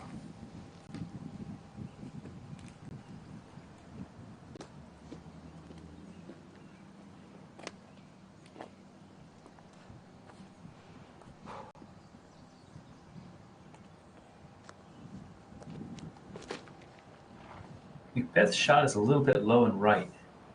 Yeah, this It looks like he's fine. going to make it in. And he tests the edge of the wall over there. But he is in bounds. He's going to be just outside the circle for his look at birdie.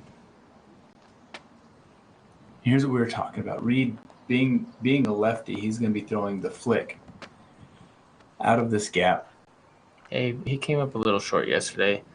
Let's see if he makes a little bit of a correction and gets it a little bit flatter, which that is, but this is a very stable disc, and it's got to go, and it's not going to go, and that's going to be out of bounds.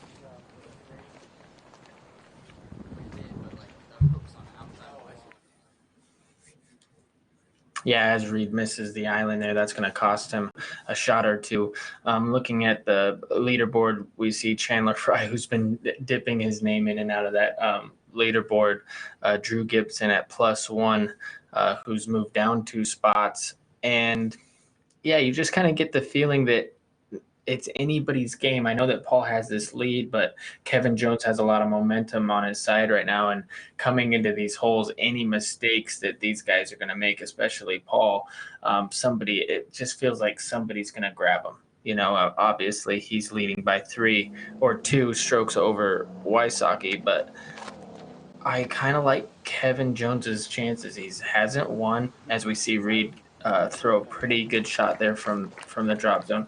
Kevin Jones hasn't won really on the big scene yet of one of these big tournaments, but he's been in the hunt quite a bit. Yeah, we're all used to the Ricky and Paul battle. I kind of would like to see somebody else kind of come in and shake things up a little bit.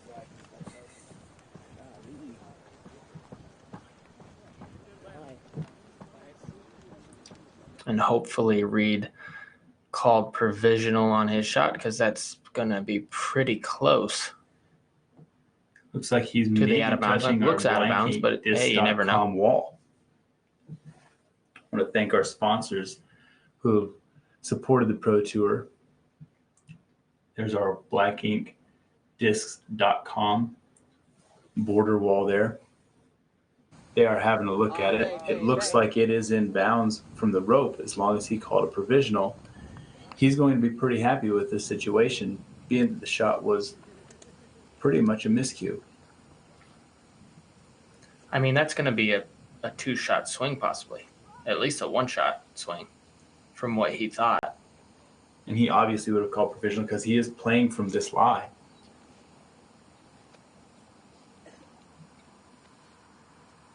All right, let's see if he can capitalize on this stroke of luck.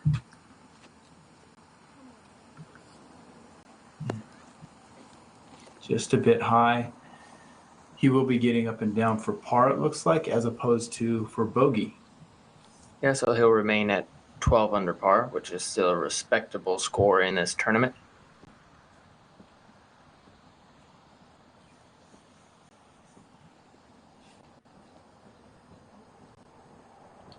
Paul is back behind the basket. That may not be the full 30 feet.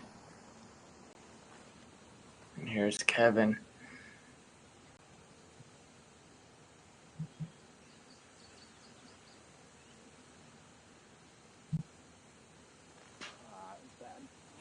And of course, I talk Kevin Jones up and I say he's going to make a push at the tournament, and then the famous commentary jinx. He has plenty of time to make a move, but that was I feel like a key moment. If he makes it there, he keeps his momentum. And now Paul to momentarily extend his lead.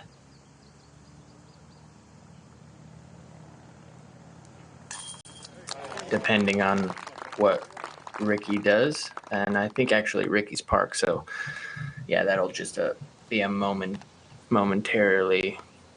3-shot lead. That leaves us back to 2.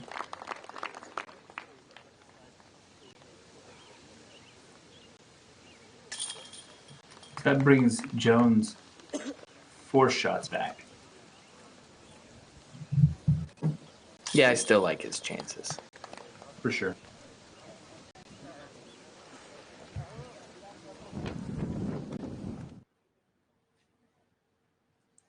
Hole 10, par 3, 450 feet. We're really glad we have these drone previews. They've got to carry this all the way down. They need to put a little bit of the turn on the discs. Are they really going to attack this green, Paul? Or are they going to try and play it towards the safe side of the green and have a look at birdie? No, they're definitely going to attack this. I mean, you see those bushes and stuff on the right. I would expect for them to throw a semi-stable disc out over there, try to get it flat, maybe with a little bit of turn, and then swing it in to try to park the hole. I mean, there's really not a lot of danger on this hole, as all these players on this card are highly accurate at this distance. I think even Reed being left-handed, he's going to be able to take a stable disc, swing it out left to right, and just bring it right in. Yeah, I expect them all to have a look here for birdie. And typically it is pretty windy on this hole, so sometimes you'll see some people turn it over into that bush line on the right, but it looks like there's a left to right wind, so as long as they choose a stable enough disc, they should be.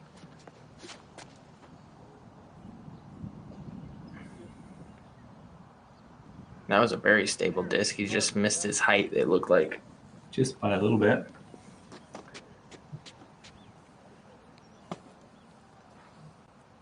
He'll be about 60 feet as Paul lines this up.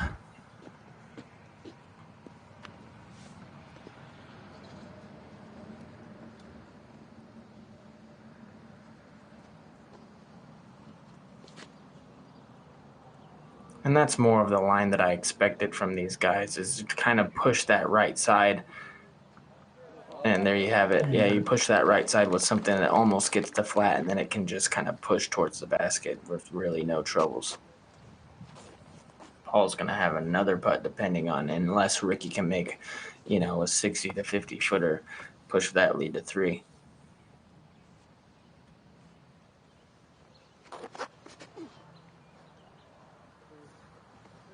And this needs to get down quick. I believe he's in bounds, but he's going to have an off shot at getting up and down for a birdie.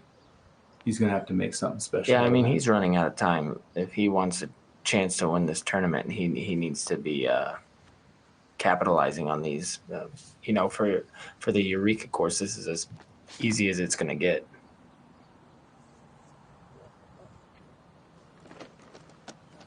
He throws a really beautiful shot out. Like, what exactly will we expect of him? Being a lefty, it plays to his shot shape.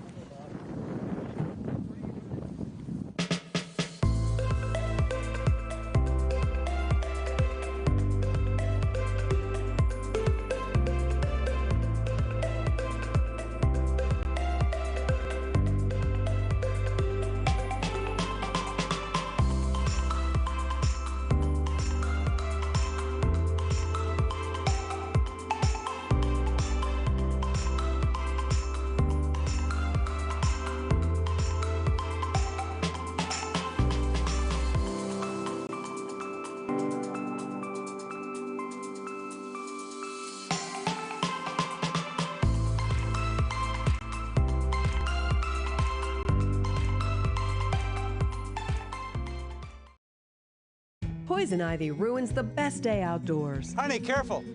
I saw poison ivy. The rash is ugly, itchy, and spreads quickly.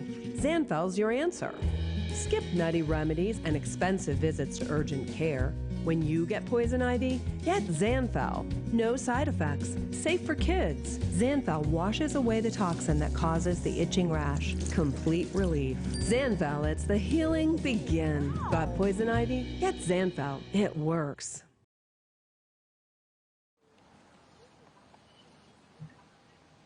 Here we've arrived to Ricky Wysocki.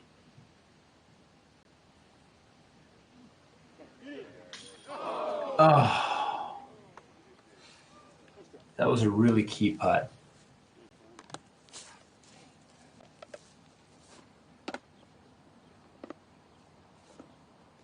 Kevin Jones from about 68 feet.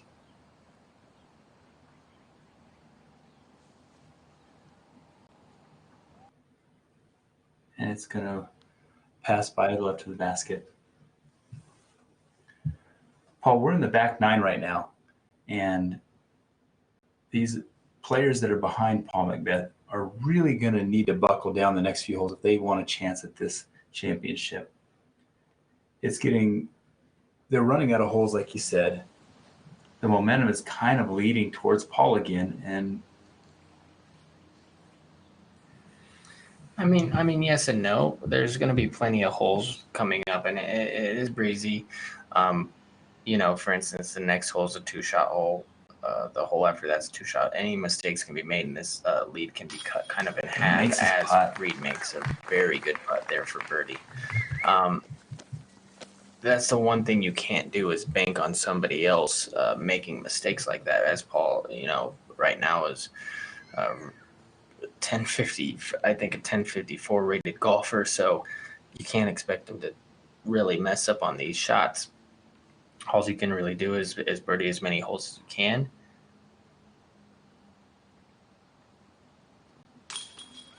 All makes good. But in my experience, when you're playing the toughest courses in the world, which I would put the Eureka course in my top 4 toughest courses that we play all year, anything can really happen on any hole.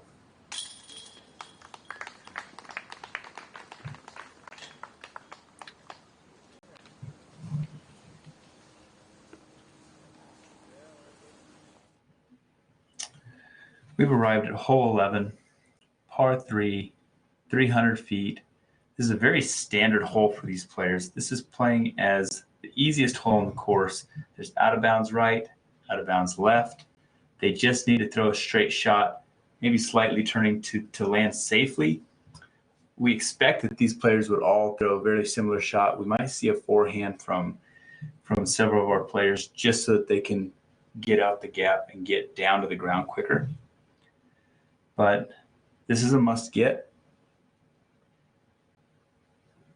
Yeah, you can see the once we get to this shot here, we can see that the wind is blowing. So definitely an easy shot. They're all going to be throwing sidearms here to try to make this island green. And it would be surprising to see one of them miss the island, but it's definitely possible, especially with the swirly winds. All it takes is one little too much of a wrist flick or not enough, and you can go left or right. This looks a little high. This is high. And it lands safe at about 25 feet.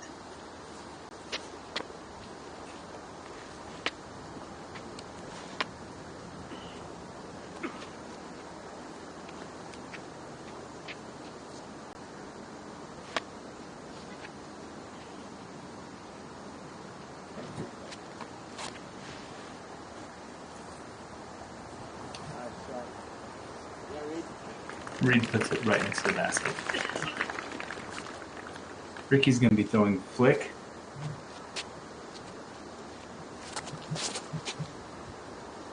Puts it out a little bit wider. Expect that to come in pretty close.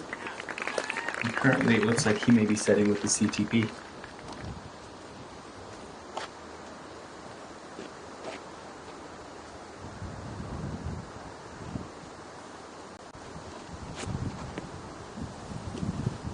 Joe's shot looks to be good also. Oh my. He takes a very unfortunate skip, had a little more heat on that than it seemed. He would be out of bounds behind the basket.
Jones saves his par.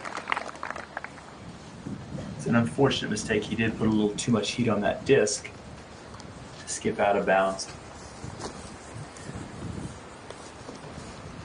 As we approach Paul's lie right here, I mean, it's about 18 feet.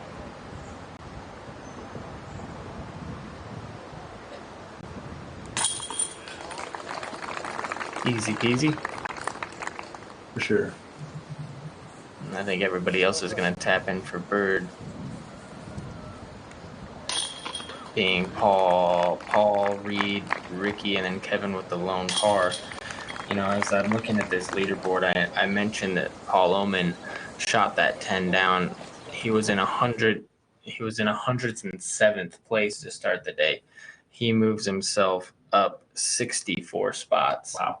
Into It's a big move. Yeah, I mean, just an amazing performance by him today. So I wanted to definitely say congratulations to him on a great round. That's going to be a very high rated round for him, and that'll push his rating up probably on the next update. You know, I had mentioned earlier about Kevin Jones maybe making a push, and we see him then, you know, make 2 mistakes back to back, or actually 3 mistakes back to back to back, and now all of a sudden he's, you know, sitting 6 back again. He's 4 under par. Macbeth currently is 4 under par. Ricky Wysocki is 3 under par. You know, and Paul's taken another stroke lead, moving. You know, like he's keeping his distance. Yeah, I mean, obviously we have a lot of holes left, but I would love a 3-stroke lead at this point in this tournament. Sure. I think anybody would, especially if you're the best player in the world. If there was one person that I wouldn't want right behind me, I think it would be Ricky Wysocki. And as we move to a commercial really quick, quick shout out to Johnny V in the studio who's producing this whole thing. Thank you, buddy. Today, we'll be talking about the Nuke. The Nuke is a wide-rimmed, fast, maximum distance driver. When throwing on a wide-open course with the Nuke, I'm using it to unleash maximum backhand distance potential. Due to its slim profile and wide rim, the Nuke also fits really well in the hand when throwing sidearms. If I'm looking to throw down some boom sauce, I'm going with the Nuke.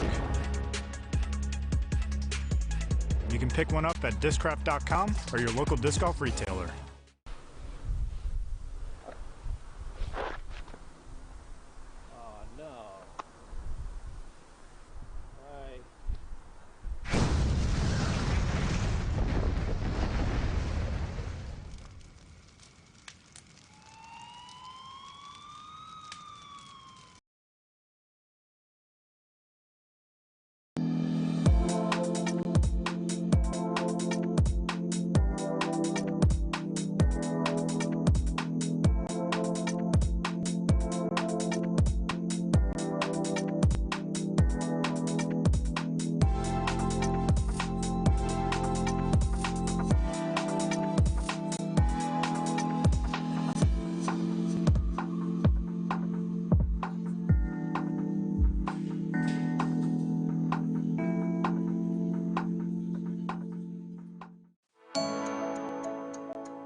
Paul, we're arriving at hole 12, the tower hole. It's 254 feet uphill, plays about 400 feet. Mainly it's just about height control and power. Yeah, definitely. I mean, the higher you can get this disc and the wider you'll be able to take it, which is really what you want. I mean, the only mistake I really see these guys making is if they don't get high enough and maybe landing short to the right, or maybe even overpowering it. I've seen in the past a few people kind of short arm it and then hit the water tower and having a weird reaction off of that, possibly going out of bounds. But we're leader card right now. Yeah, you just never know. This is an island hole, so if there is a mistake made, it can be, a devastating one. You can lose multiple shots to the field. So I'll be curious to see these guys throw it, but if I were to guess, I would think that these guys are going to be putting these all in the circle.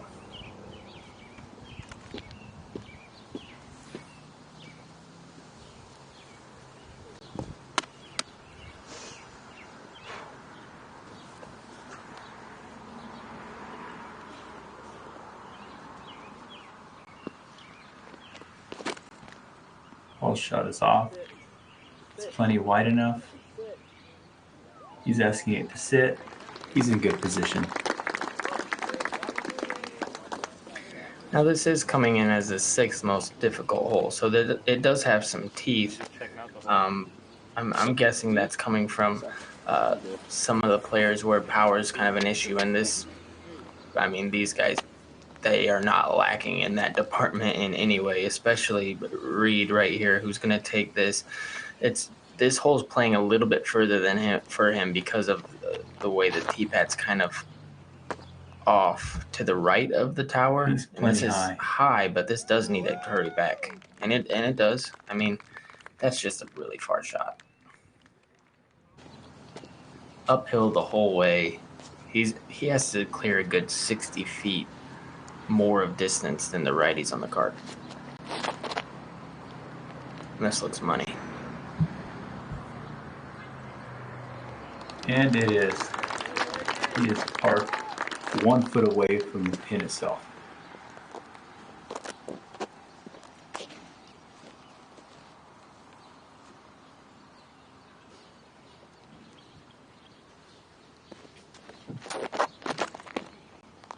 Kevin's shot looks good also, Paul.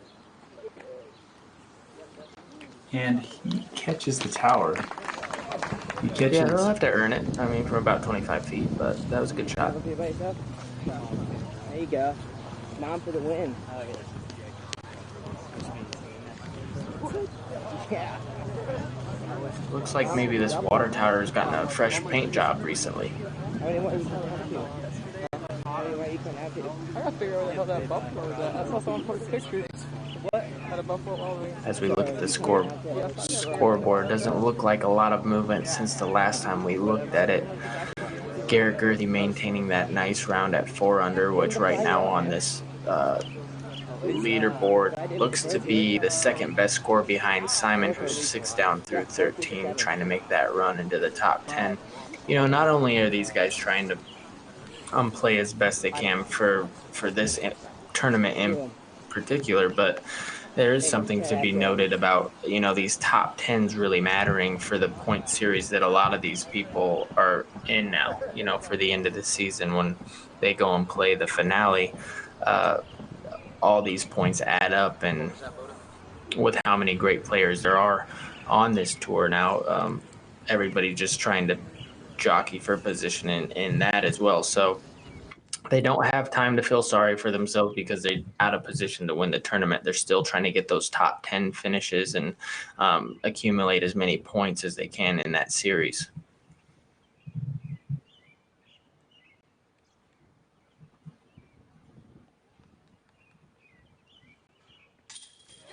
Kevin Jones makes good.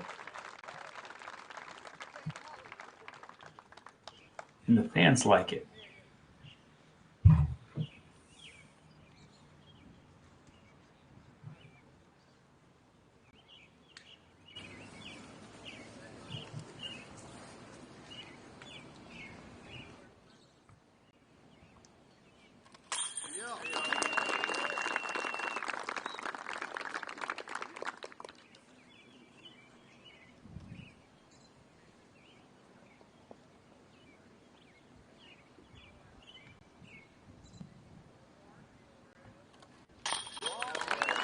Paul cashes in.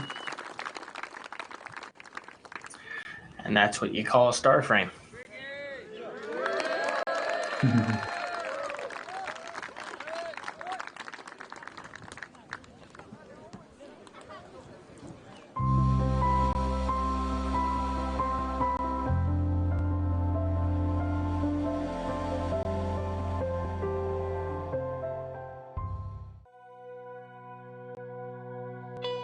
I'm Matt Paxton, extreme cleaning expert from TV's Hoarders. People turn to me when they have big challenges. When it comes to making commercial and office buildings look their best, big jobs require big help. When you need your cleaning services to keep your employees working in a professional environment, you can count on the Service Master Clean experts to get the job done with consistent, thorough, and absolutely reliable service every time.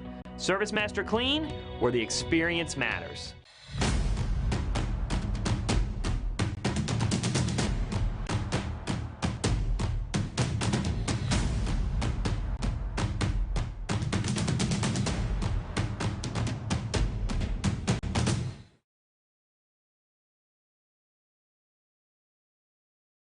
When I need to check the wind, I just let out my hair. Disc golf is 90% mental.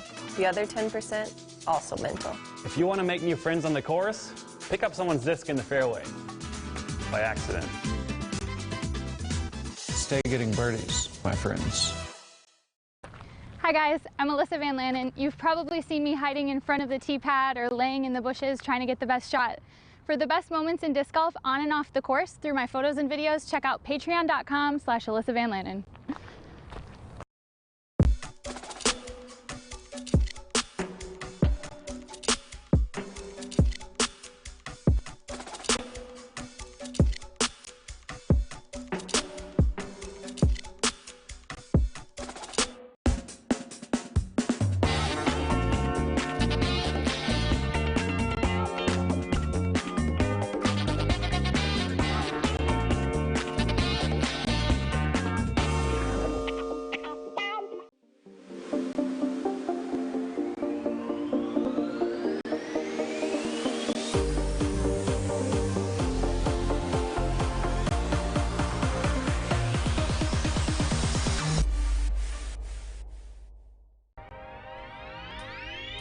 What do you think flatness and stiffness on this? Somewhat flat, neutral stiffness. Danny, this is a sick one. Dude, I gotta get through all these today. Cheers to a good day, gentlemen. Cheers. Yeah, That's good. It's a hard day. That's great.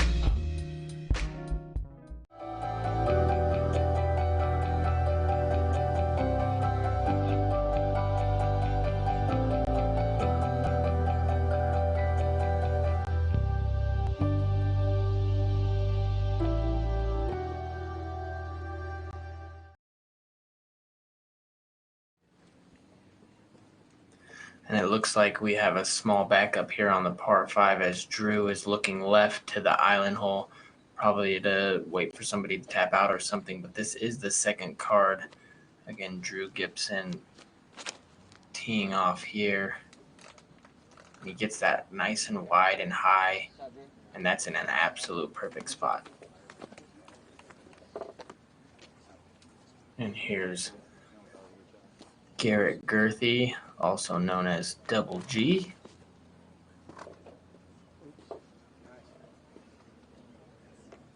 That's a very good shot as well. He's moved into a tie for 4th place with Reed Friscara, so definitely a key shot for him to get in bounds right there.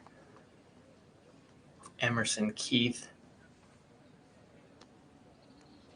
player out of Texas, who loves to compete.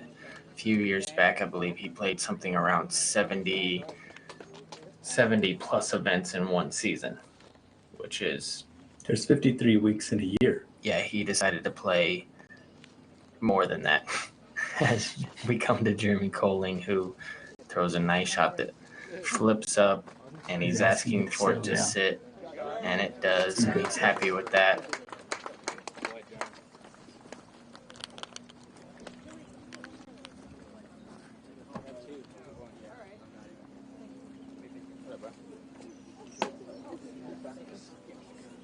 Paul, as the second card heads to their lie around the lake, speak as to the difficulty of this hole. Like, you know, we've talked about it before, but, you know, the first shot, getting in position, and then our second shot, getting in position so that you can get up and down for birdie. You know, this hole, we have about half the field is bogeyed it, and about a quarter of the field is birdied it.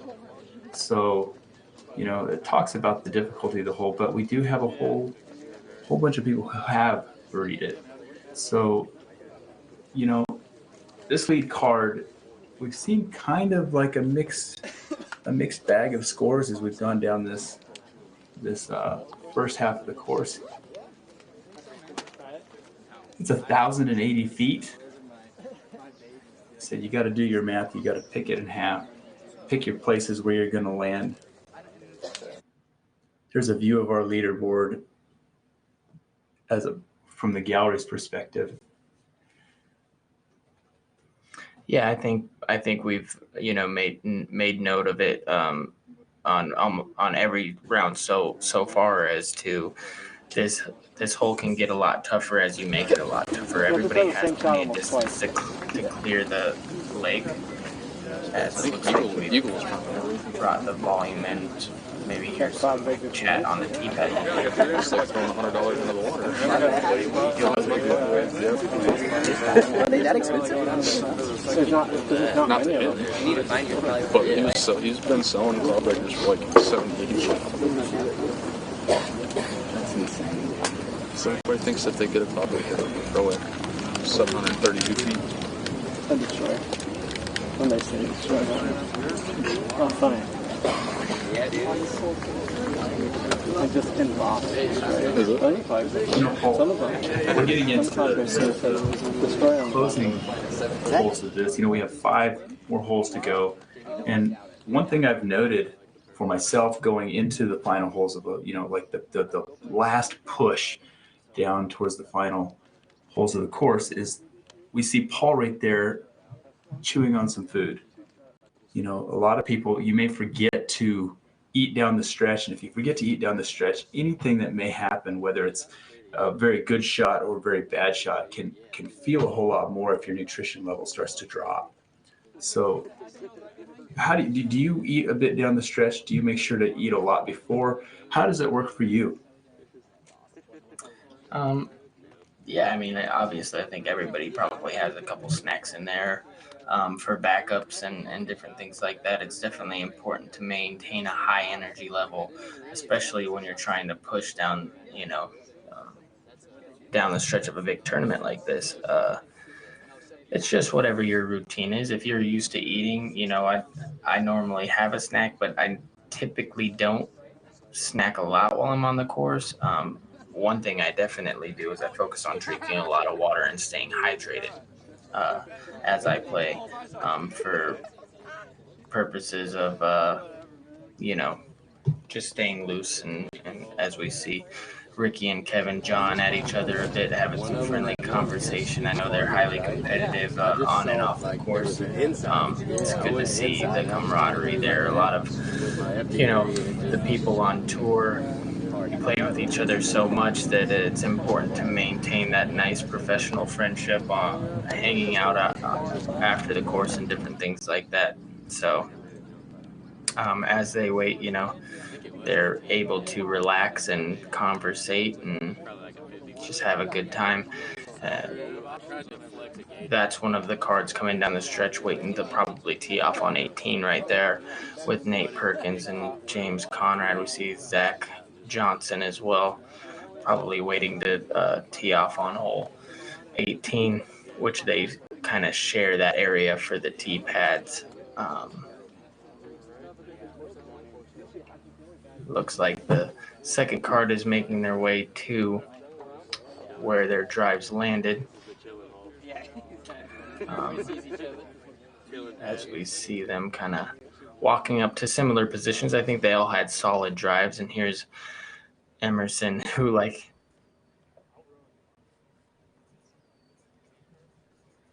I said, played all those tournaments a few years back, which is I still believe the record for most tournaments played in a PDGA tournaments played in the season.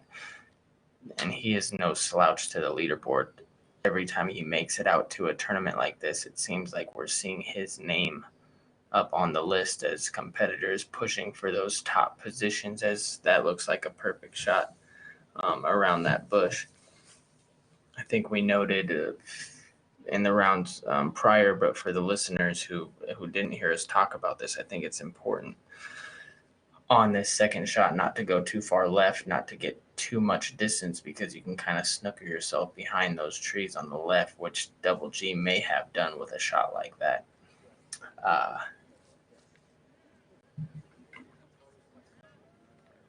Looks like Drew Gibson is talking with what looks to be his caddy. And Jeremy has a tougher shot, than Garrett did right there in Emerson, just because he's going to have to take this out a little bit further over the water. And if he gets the height wrong, typically you see the miss. You want to really make sure not to go out over the water too far. So you throw it a little bit too far left, like we see that he's done. And that's going to be tough position to kind of get it up and down.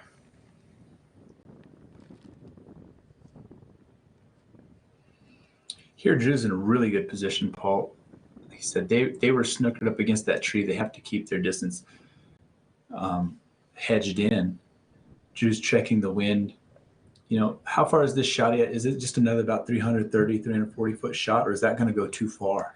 Honestly, Drew's lining up to be super aggressive here. I know this because he doesn't have Firebird in his hand. He doesn't have a slower disc. I've seen him throw this disc. He might be going out after the pin, Pete. Wow. He puts a move on it, and it's going to cost him. So now, because he got super aggressive with it, he gets to move forward about 40 to 50 feet, and he'll be throwing 4 from there. Yeah.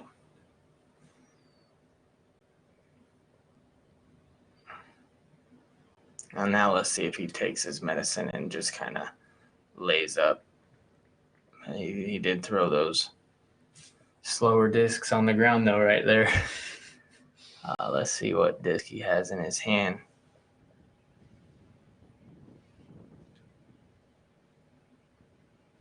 And he's taking a slower run up.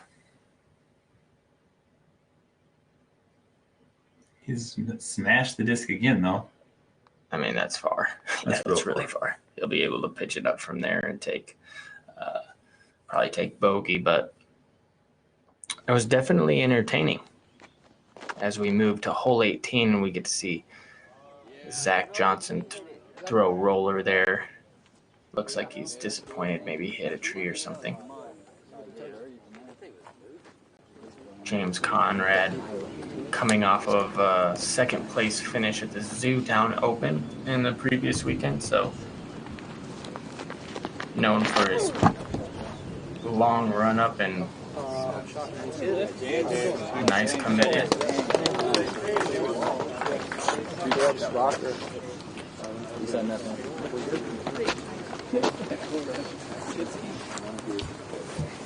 With our second card moving into position for their second shots, their third shots, we're going to get ready to see our lead card tee off to the landing zone of hole 13. So again, this shot is going to play between 315 to 350 feet. They're just going to pretty much throw a standard hyzer at this spot. And we'll see Reed, who's a lefty gun. He's going to throw a hyzer out wide left and try and bring it in onto that landing zone, which is sloping away from his shot.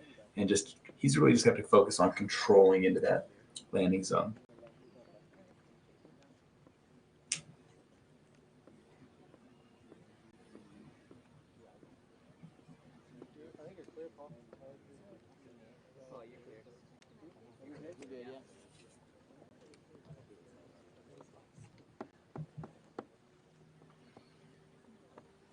I want to thank our sponsors, the PDGA, Disc Golf Pro Tour, Discraft.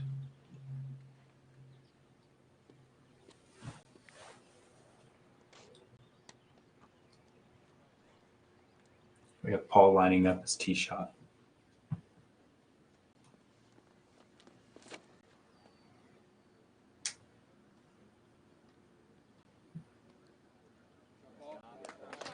It's pretty good.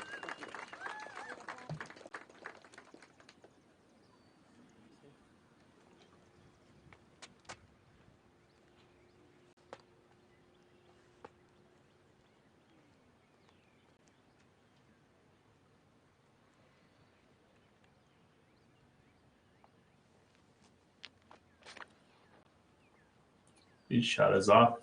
It's tracking okay. Make sure he gets it. And he lands just in bounds. Gives a little smirk to the camera. He knows he crew got right away there. with one there. That little trickle under the rocks.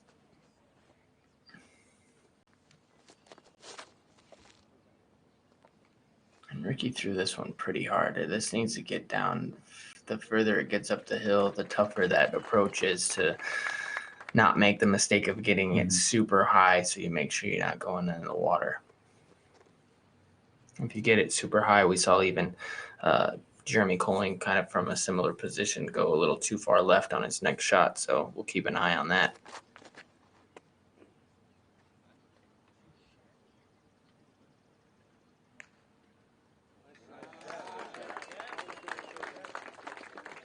That looks to be in good position, Paul.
Here's a view over Lake Eureka, the water tower out in the distance. Macbeth sets at 25 under par. Ricky Wysocki's at 22. Kevin Jones at 19. Reed Viscera at 15. Yeah, we're coming down the stretch here. Not a lot of holes left, so this is their last chance, you know. This is their last chance. I know with this beautiful setting and this beautiful shot of the water, we're going to be coming back here very soon for the World Championships, and I know a lot of these players are getting some good practice from that. Momentum going into that would be huge, as we see Macbeth and Ricky kind of battling each other. Obviously, they're probably those two are the favorites to even win that tournament. So I'm sure winning this not only for the points with the Pro Tour, not only for the big check that they would see for being the champion of this event, but I think when it comes down to it, that those two's ultimate goal is a world championship.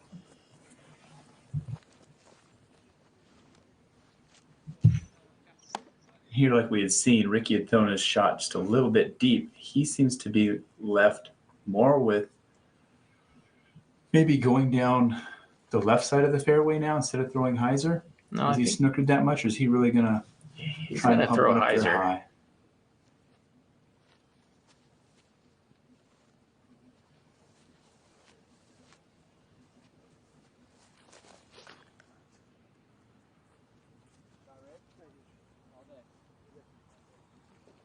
Put himself in good position. It needs to sit down. Yeah, that looks perfect. It actually rolled into the perfect spot, so he'll be in great scoring condition to that back pin position. Kind of honestly, it's going to be a similar shot that he just threw. Mm-hmm. And here's Reed hanging on by a thread there on those rocks. He'll be able to get relief from that and have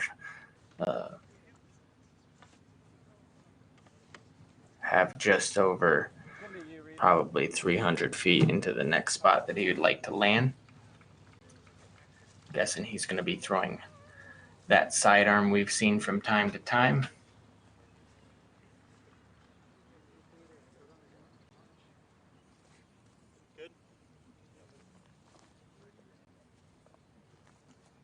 You know, Paul, they sat on the tee for quite a while, waiting for the other cards to play. They had a bit of a chat. They kind of loosened up a little bit. Does that help change the mood of the card, or as soon as it's time to throw again, are we back to business? Oh yeah, they got their game faces on. Yeah, these guys are so good at this, Pete, that friendly conversation isn't going to take them out of whatever zone they're in at that time. And here's Reed lining up that sidearm.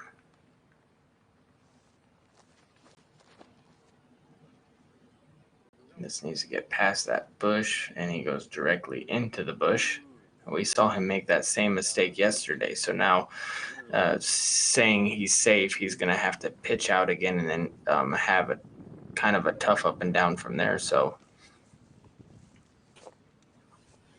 definitely another miscue.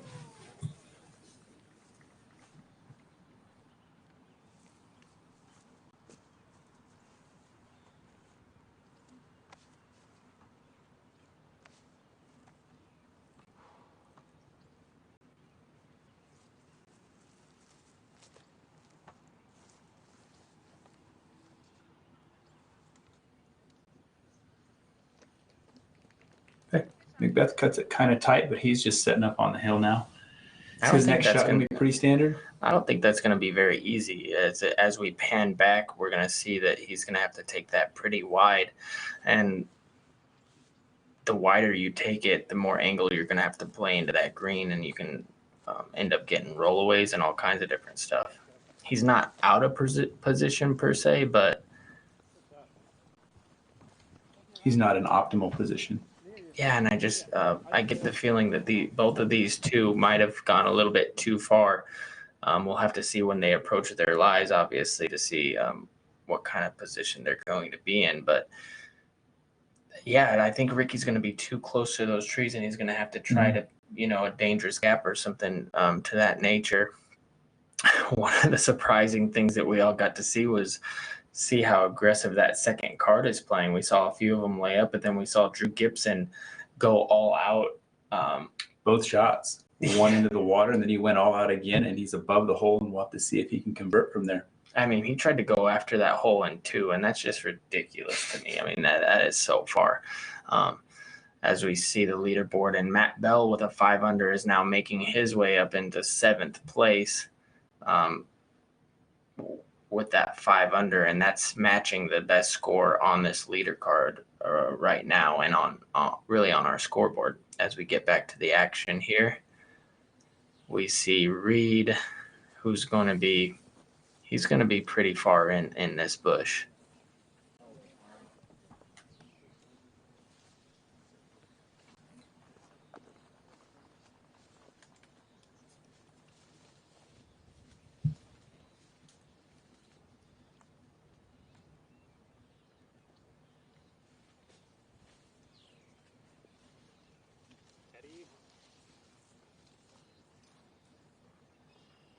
Making a disc change selection.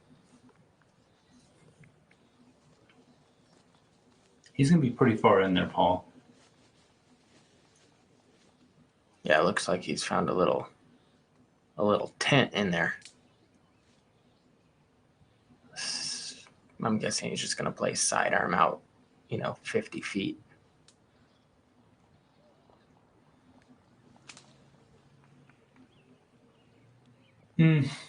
We saw him do the same thing yesterday.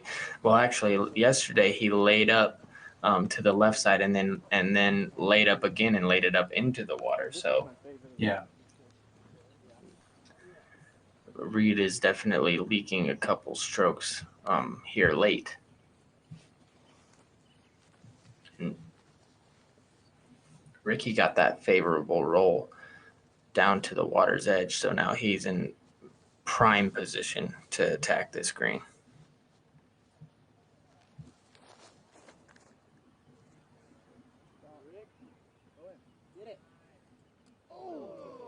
And he's good.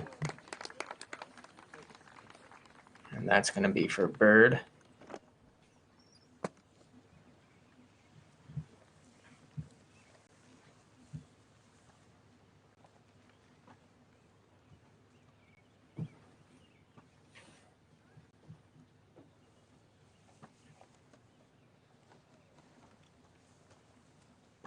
Looks like Paul might be in between discs here as he's choosing to throw zone.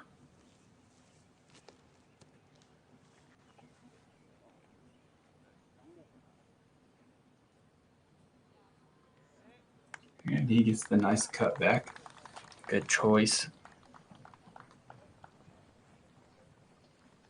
I think throwing a slower speed disc like that zone, gives him a better chance of not getting that roll away that I talked about. In years past, this green's acted as a very fast green, but it seems like with all the rain that they've gotten as of late, the greens have kind of softened up, and we haven't been seeing a lot of rollaways, if any, so far. The grass is a bit thicker. It's holding the shots more. You're getting less skip.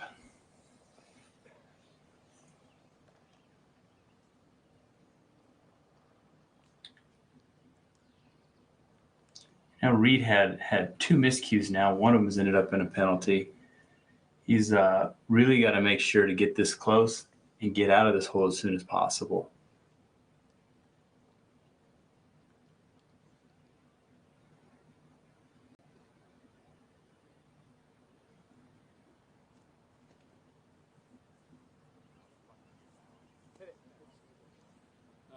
He got a hold of that one a bit.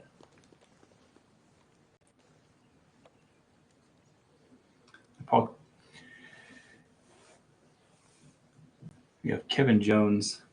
Is he stymied right here? Is that really in his way much, or is there another angle that we might not be seeing? No, he's definitely out of position here. I mean, he has this low ceiling. It looks like he might be close enough to where he'll be able to throw this low kind of kind of flat, stable shot into this green, which he does. But you can see those branches up high. I mean, definitely a mistake can be made there, but he makes good from there. I mean, Kevin Jones is an amazing thrower of the disc.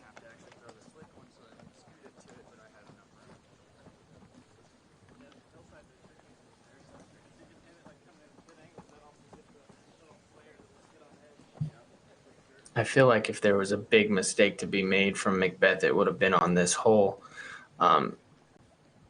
It looks like he's actually CTP on it, so there's not going to be any strokes given up here. And the harsh reality coming down the stretch now is we have a few hard holes, but if Ricky can somehow grab one stroke heading into, the last two holes, 17 can be, that two-stroke swing, and we've all seen how hard 18 can be. So I feel like if he's within two strokes going into those two holes, there's still a chance.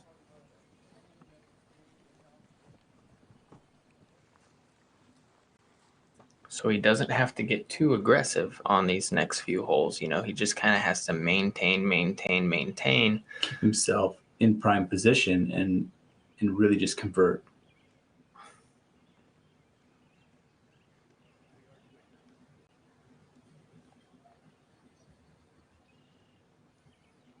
We see that Reed's approach shot, he got a hold of it pretty good. Now he has, he's just inside the circle, Paul. He has some branches that are in his way that's going to really force him into a little more of an awkward straddle putt. Let's see if he can convert and stop the bleeding on this. He does. It's a very good putt. He's going to be happy to be walking off this hole.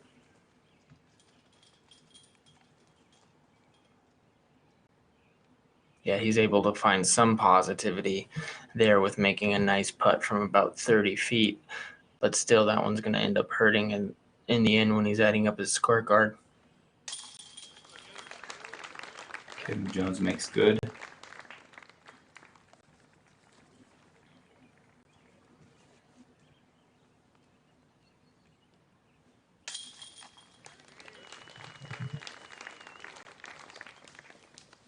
So as it sets right now, Paul, we're not going to see, Ricky gain or lose a stroke.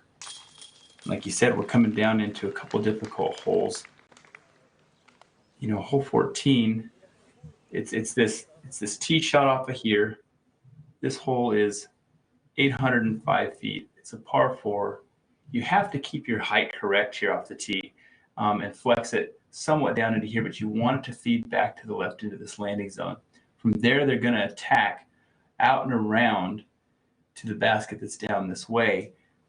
It's two shots that are about 400 feet, depending on how it works out. Like you said, Ricky's going to have to convert, two good shots here, not get too cute with the shots. And that's really one of the holes that he's going to need a chance. We saw yesterday, Macbeth got stymied up against that other tree, but I don't expect that to happen again today.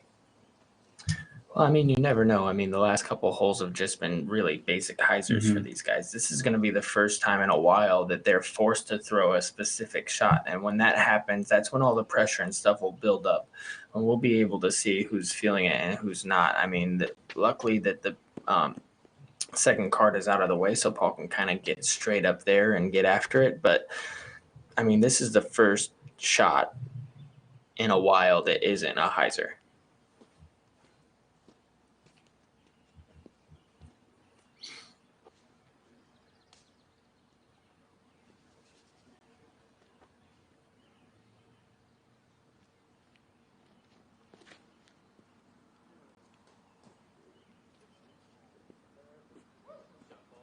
And he throws that absolutely perfectly.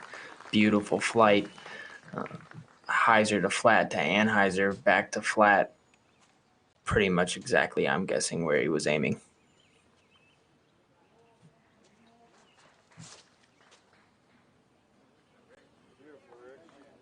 Here we go with Ricky's shot. He's put himself up a little further down the fairway.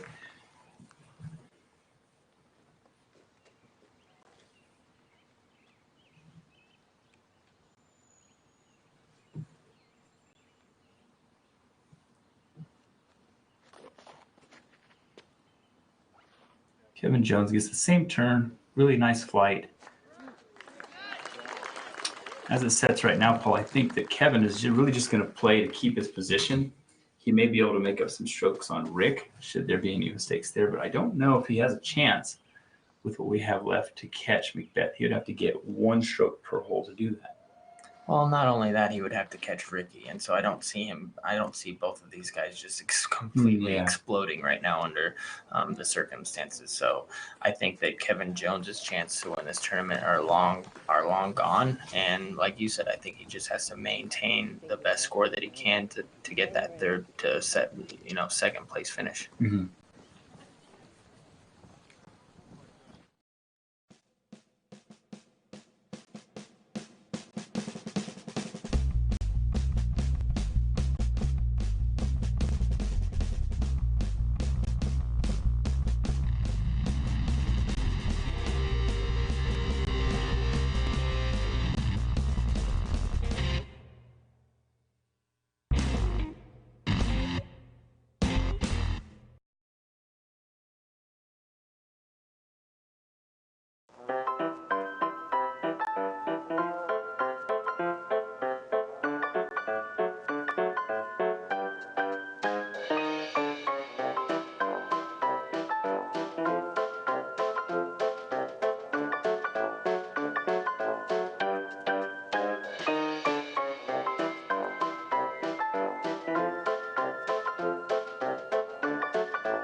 Reed's shot is heading down the fairway. He's looking to put himself a little ways outside the circle. He's going to really have to turn that putting on to cash this one. Yeah, but a good shot from there. I mean, that's a really far shot on kind of an awkward stance, and it's an awkward angle really into that green, being left-handed.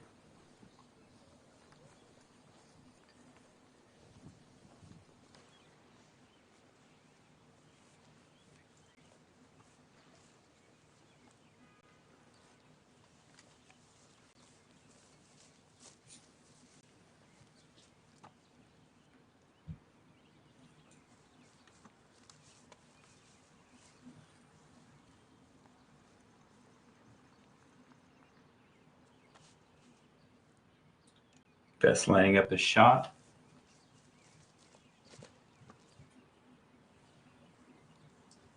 This is looking very good and very close.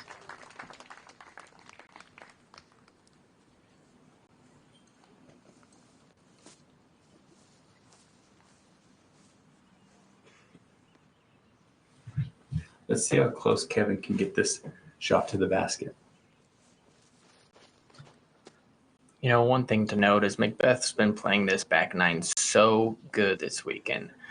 He's struggled a bit on the front that we've seen, but on the back nine, as Kevin just rolls just past the circle, he'll be just outside the circle. But one thing to note is for this tournament, he's only missed 4 holes on the back nine. Fits his eye, and as we see him go through this streak on the back nine, he's perfect right now. Ricky, no stranger to success on this back nine as well.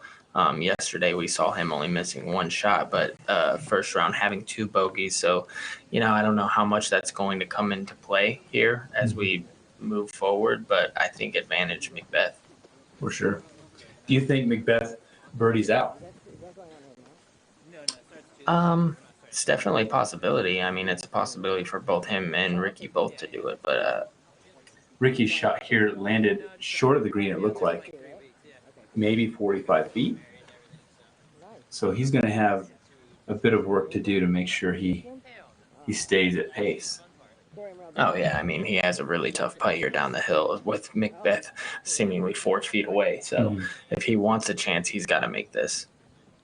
Like I said, I think going into 17 and hole 18, he needs to be within, right around 2 shots in order to have a chance. And it doesn't look like Macbeth is really letting off the gas. So here's Ricky. He kind of flails his hands up and thinking that possibly he was a little bit closer.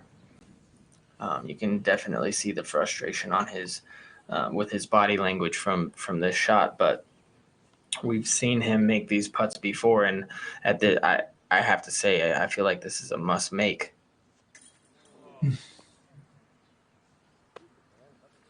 And I mean, that was close, but close just isn't good enough right now. You have to be perfect right now.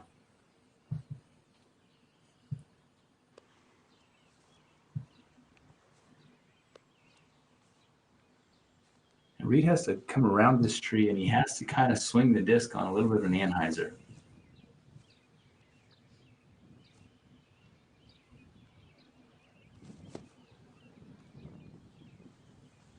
Yeah, it looks like he was really just planning on laying up. That's quite a gamble. He's taken himself out of chance for third place pretty much coming down.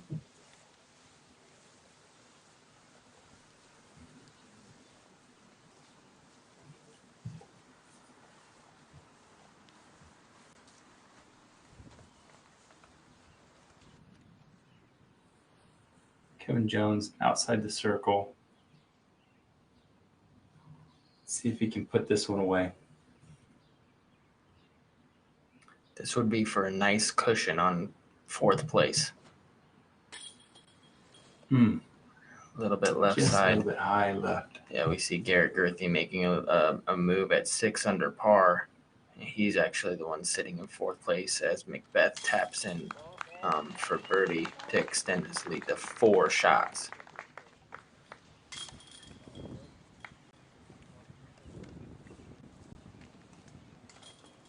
Kevin Jones tapping out.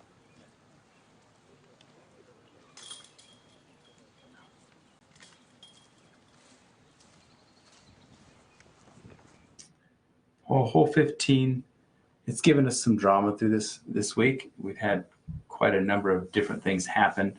It's par 3, 315 feet, uphill, little ways. We have a mandatory tree on the right, but we also have the left-hand side has OB string all the way up and around the green.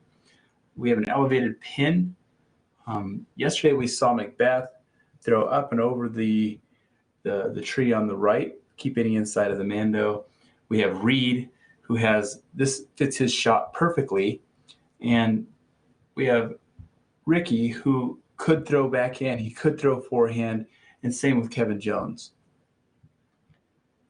Yeah, I'm going to guess we're going to see Ricky. We saw him yesterday throw backhand, I believe, and depending on the wind, it looks like it's a kind of a crosswind. I would think that he would be throwing that same shot again. I think Kevin has been throwing the sidearm really well, so if I was him, I'd probably throw that one here. But at this point, I mean, all eyes on Macbeth and what he does. He was throwing that big Z Luna the first couple rounds, and with the wind the way that it is, I'm curious to see if he throws that again. It looked like Kevin had a mid-range in his hand, so probably opting for the turnover.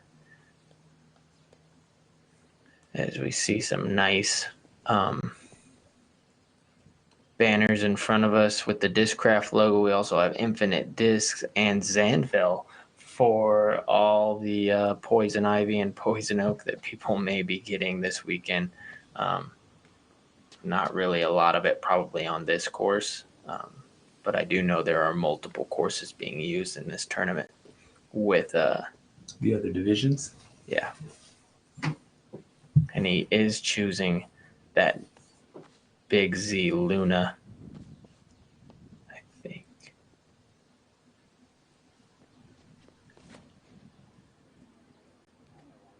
And this looks perfect. It's a beautiful shot.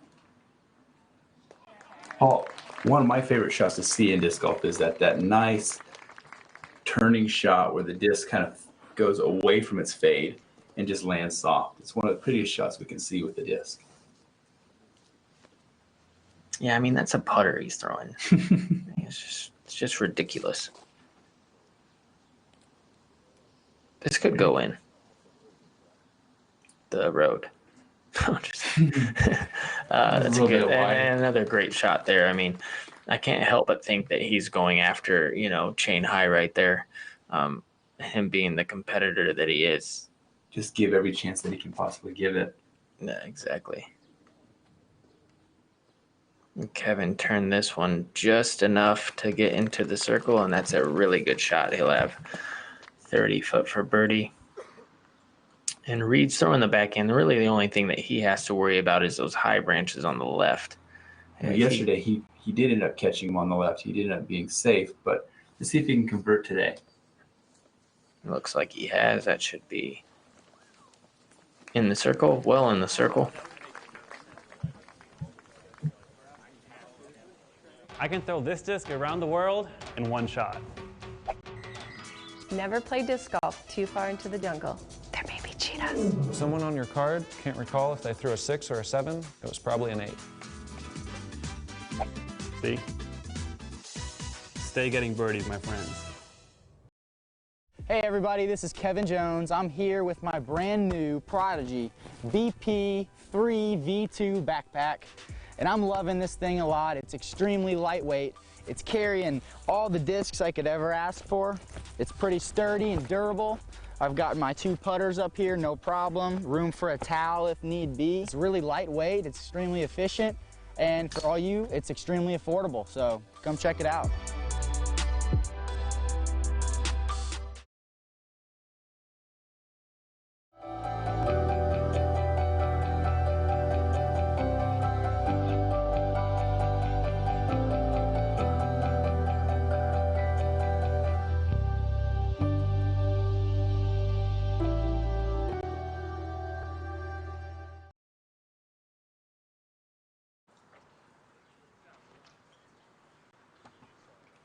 Welcome back to the green of hole 15.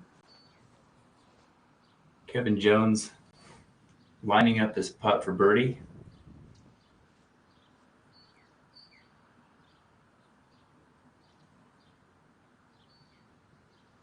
It's in the air. It's just left side and kicks out. He's not going to be happy with that hole. We're going out to Rick's shot. He had swung just a little bit right of the basket.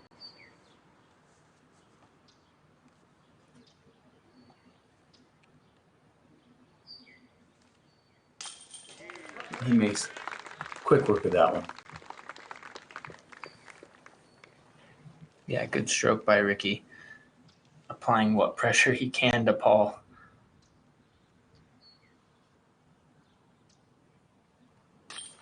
But it just seems as time's running out for anybody else's chance to win this tournament. Paul has several strokes. He seems to have settled down. He's in the driver's seat. Well, I mean, he's just been playing this back nine almost flawless the whole week. It's just incredible. These are not easy holes, and he's, for the whole entire weekend so far, he's missed 4 holes combined on the back nine, and that's just an incredible stat. That is a great stat. Third hole 16, Paul, par 4, 606 feet. Fly with us down this fairway. Tell us what we're looking at. Yeah, so you have these 2 kind of guardian trees where we're going through. And what you really want to do is beat this tree right here, land in the fairway any way you can. I think we're going to see a couple rollers kind of crest over that hill possibly. We saw Ricky kind of end up in the bushes on the right, and we also saw Macbeth in the bushes on the right. Now, if Paul does decide to throw that roller that we saw yesterday, this is one of the holes that he's missed in the tournament on the back nine. So if he does miss a little bit on this, it's about one of the only places that Rick is going to have a significant chance to catch. Well, if somehow Ricky can get the birdie and Paul par, then, like I said, we're going into the island and anything can happen. I mean, that's pretty basic shot, but with nerves and everything, you just never know.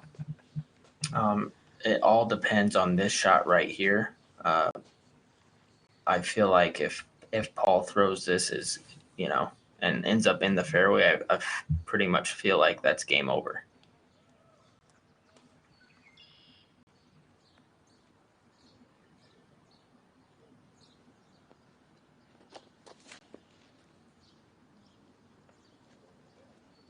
That is on a very good angle. And he gets the favorable stop. It almost looks like it hit the same little branch that Ricky hit yesterday. That's pretty funny. Here's Ricky lining up the roller as well. And Ricky's going all out on this. Ricky's trying to two this hole, Pete. Man, it's flying.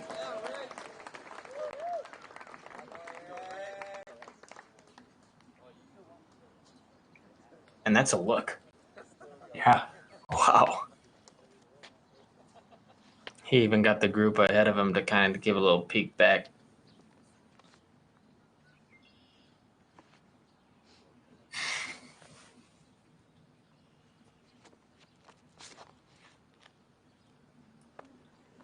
Reed splits the trees. Looks like he's going in the bush line, though.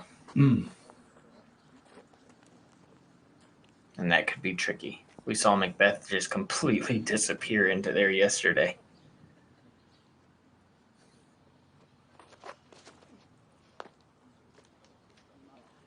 And I believe this is a flippy disc, so this might be in trouble of going into that bush line as well. And he gets a stop, too. Yep.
We see that Reed Fiskier has found his lie. He's into the bushes about 1.5 to 2 feet. And this is well back of the green. I mean, I honestly don't think that he's going to have a chance to really get all the way there, especially lining up this sidearm. It's just kind of an awkward angle with the hill kind of drifting left with I haven't seen him throw with like a flippier disc to something that he's able to kind of flip up, with we've seen him throw more of around the stable line as he throws these sidearms. So I think he's just looking to kind of pitch out here.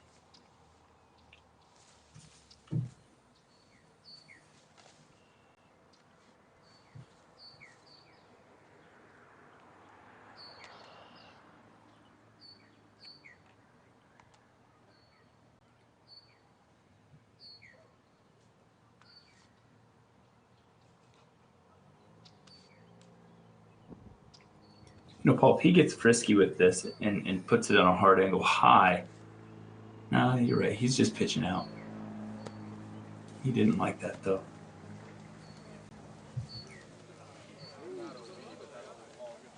Yeah, did that start rolling? That might have rolled out of bounds, honestly. Currently, Reed is setting 15 under par. He's in sole possession of 5th place. He's clear of 6th place and Matt Bell by 2 strokes. So he really needs to buckle down and get out of the next couple holes in order to really keep his place. Yeah, I'm sure there's a lot of other people would love to have that fifth position for sure.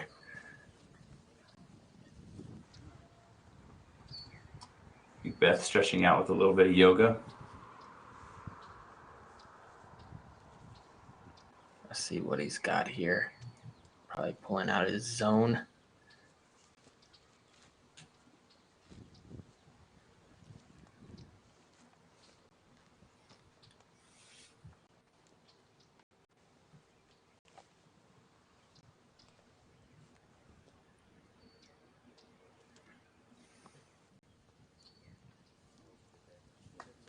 Perfect. You know, we just sit back and watch, Paul. All the fans at home sit back and watch. And it's shots like that that just is some of the reasons why he has all of his fans. He just makes things happen. Guys, back here. Let's back up and give him some room. He's going to need a little room. And I believe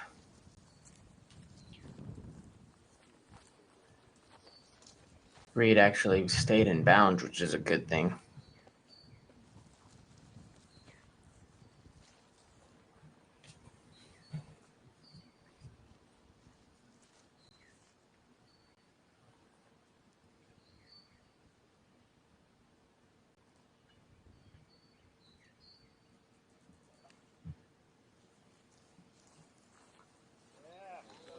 There's a good upshot. And this is a must make. This is for eagle too.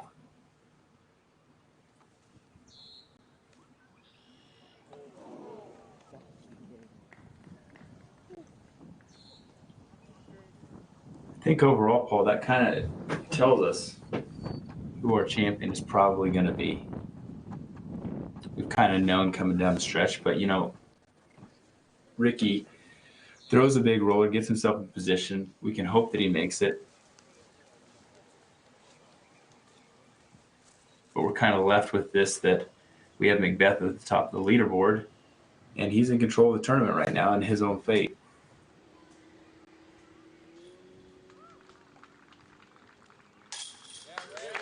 Rick cleans it up.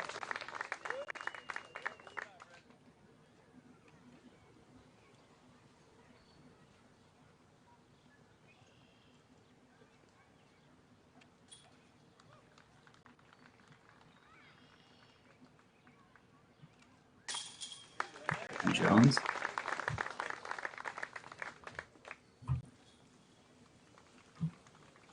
Yeah, Macbeth just has this other gear that he's able to kind of get into down the stretch of these big tournaments, man, and it's incredible to watch. This is going to be for his 8th birdie in a row. When it seemed like he was a little bit out of the control, and then he just flips on that switch, and then he gets 8 in a row. That's a lot of blue. Paul, we're at the island hole. Hole 17, 300 feet, pretty standard. Get out the gap. Make sure that you're going to clear the water. Don't go too far. We talked about it yesterday. You know, Reed has in the past skipped it. Maybe he gets frisky today. But I kind of think we may see a star frame here. Yeah, it just depends on what the wind's doing. I mean, and all the other stuff aside, yeah, we want to see Reed skip this off the water. Come on, man. We need the entertainment. Give us what we want. They're adding the scorecards up as we speak, and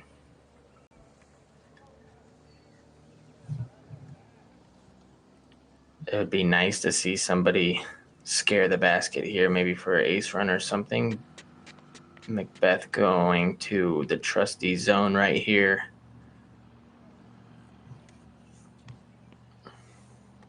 We've been very fortunate to have the weather hold off. Yeah. It hasn't rained. It was predicted to rain. So this has been very good for the fans, very good for the tee pads, and for our golfers.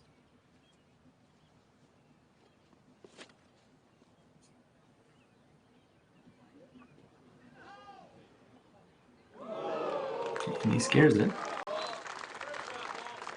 9 in a row.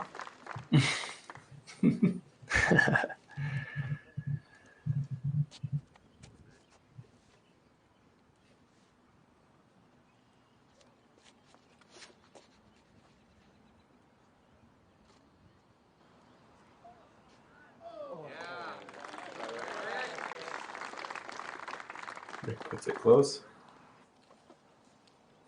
And you can see from his reaction, he's a little bit deflated. The only thing Ricky wants is a first place finish here, but second place is definitely nothing to sneeze at, especially with the field size and the quality of players that we have in this one. I mean, honestly, this is one of the biggest fields full of the best players that we're going to have all year. And Reed stepping up to his shot. Yesterday, we saw him kind of go a little bit left, bring it in from left to right, and put it on the island. I think yeah,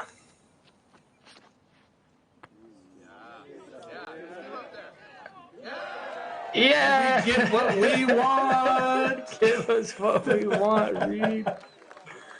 You gotta just love that. Let's get a replay of that.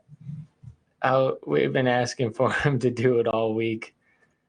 Everybody's waiting for him to do it, and The crowd in the background wants to see it, and he delivers. He's a little bit crazy, man. You have to be a little crazy to just throw it at the water on purpose.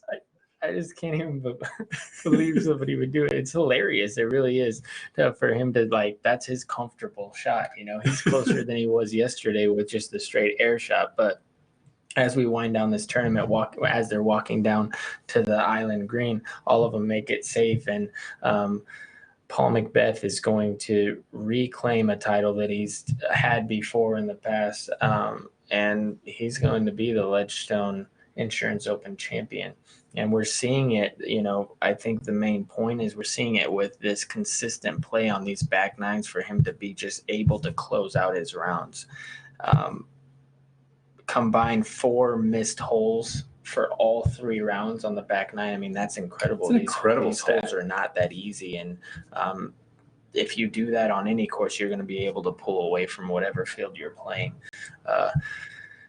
But yeah, as we kind of move forward in this, Ricky Wysocki looks a little bit deflated, but he's put together a very good tournament. Well, yesterday, he really put together a great round. He shot the course record on film, right next to Macbeth. He put that pressure that we're used to seeing either of them apply on each other, and it's never easy. And ultimately Paul was going to win this battle, but I'm sure Ricky's going to be right there at the next one. As we look at the leaderboard, we have a few different people moving up and down, but Reed has a 1-stroke difference between him and 4th place. So if he makes good on this birdie, he's going to be able to move up in that 4th place spot.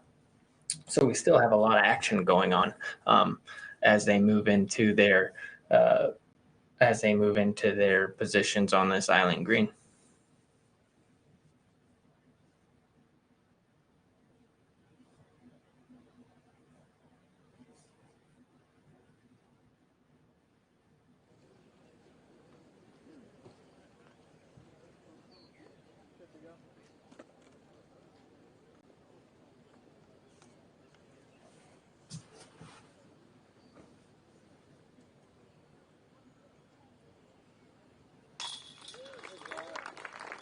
Automatic. Look at all that blue on that scorecard.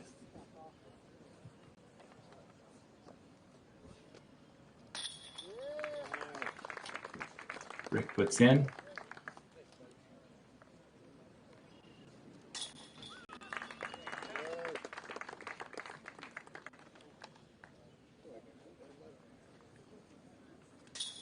The fans get what they want. And Reed gets what he wants. A birdie.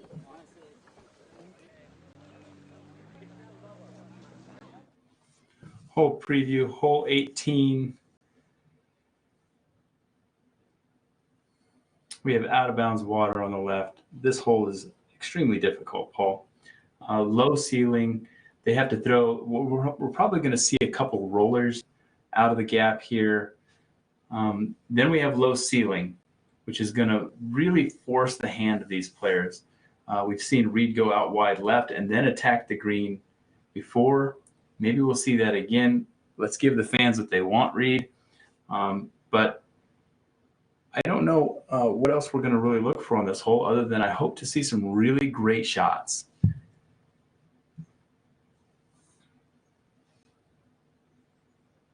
Yeah, you can see all the, as we move to this new camera angle, we can see everybody kind of lining the fairway up to the right there past those Discraft banners. And I can't help but estimate that there's probably over 1,000 people watching this final hole, which is really great and incredible for disc golf. I want to thank all the viewers at home also. Share this for the last hole. Pass it on to your friends. Let's get more viewers. Watch Paul Macbeth close out this round. It looks like we're going to move into some third card coverage here. We have a backup.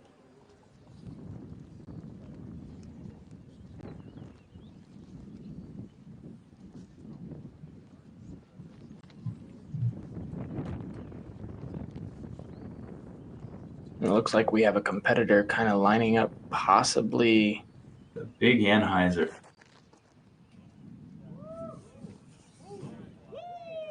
I think that's Outfor is his last name, and that's a.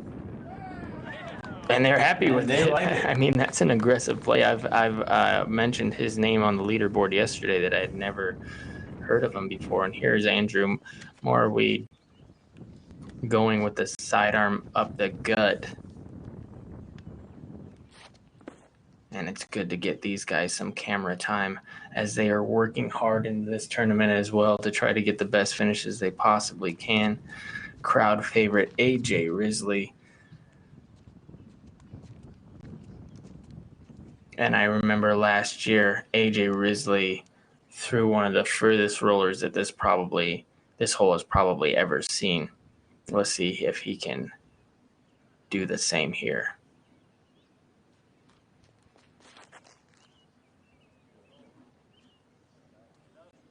And that is humming. Ugh.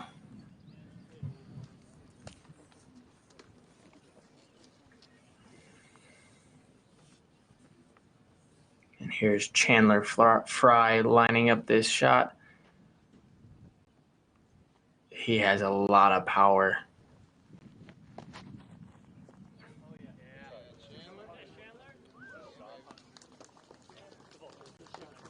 And that's a perfect shot down the fairway. A very good shot. I really liked his throw. It was nice and compact. Nothing seemed rushed, and he still came out with a lot of power.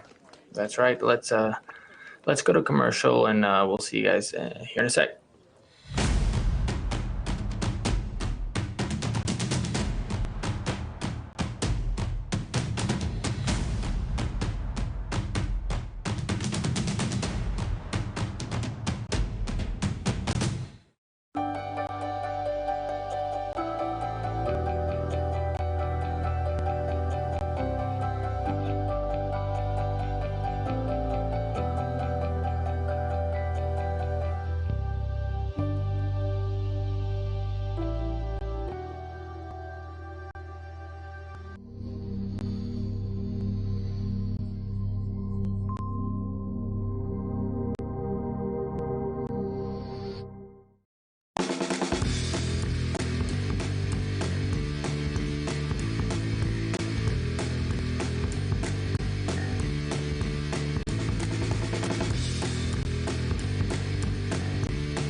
Like Simon's getting like.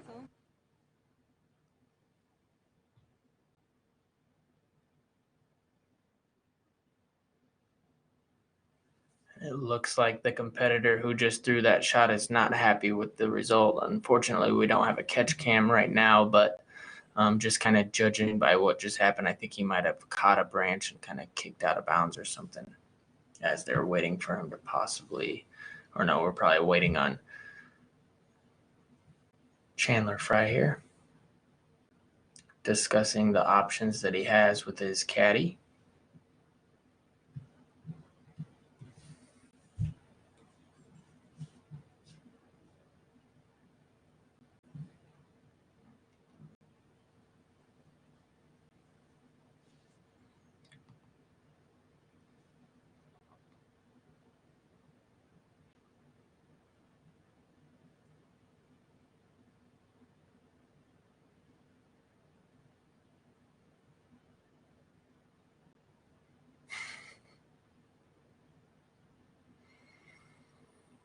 Here we have AJ Risley checking out what his next shot's going to be.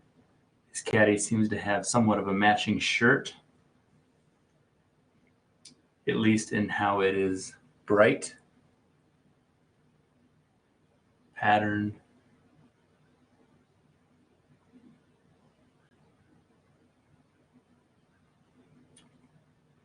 And as AJ steps up to his lie, he's currently sitting at a tie for 10th place at 2 under for the round. 1 stroke out of 9th, which looks like an opponent on his card is also in. Andrew Mearweed is currently 1 stroke ahead of him. So these guys are competing on their card, their own card as well. Kind of have their own storylines, which I'm sure are actually getting caught by other film crews such as Central Coast and Jomez Pro. So thank you to all of them who are putting out next day coverage.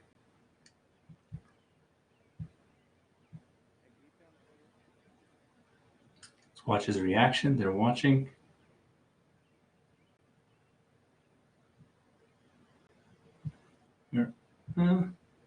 Not exactly too happy about it. You know, to go to AJ's. Did Chandler just stats. win? Is he getting the trophy from Nate right there?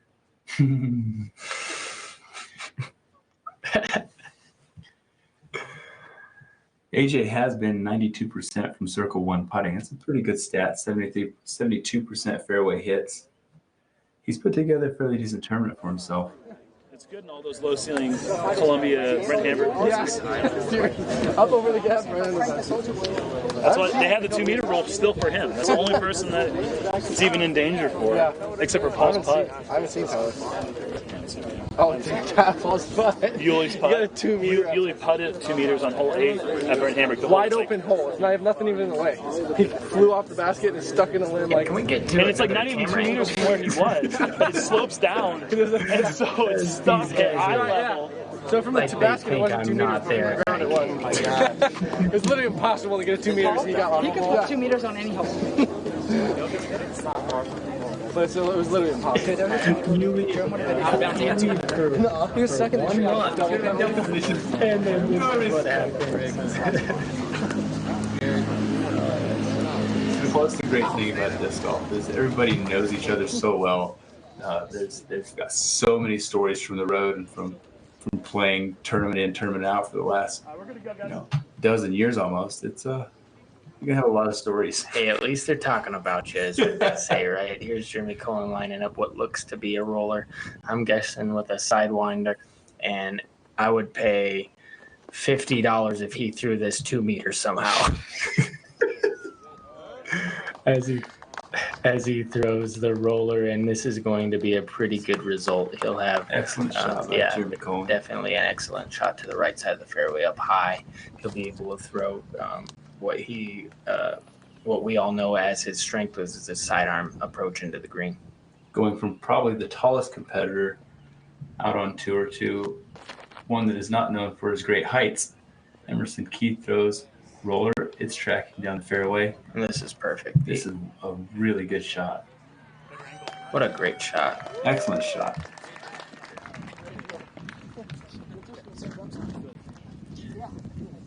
Emerson Keith is also, like you said, he's been showing his face throughout the tour. He plays really well at big tournaments. Right now, he's setting in a tie for 6th, 13 under par. Uh-oh.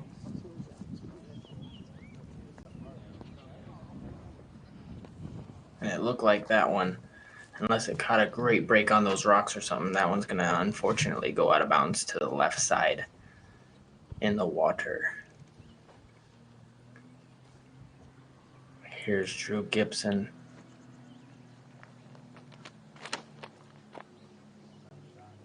I mean, this kid has the smoothest form of anybody. I mean, that is just He threw that as far as they threw their rollers. Oh, he threw it further.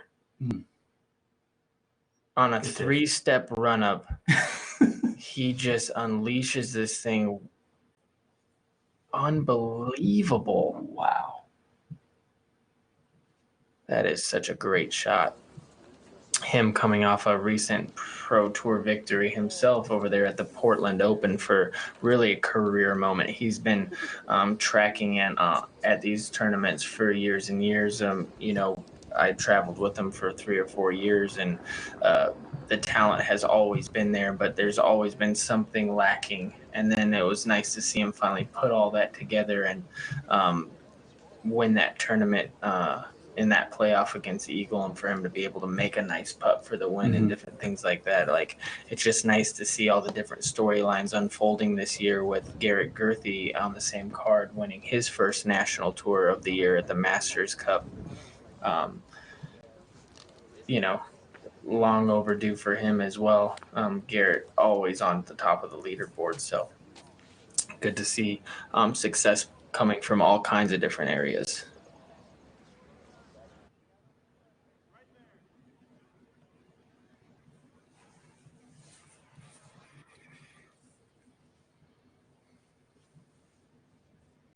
Paul, we were expecting weather, and we're starting to get sunshine.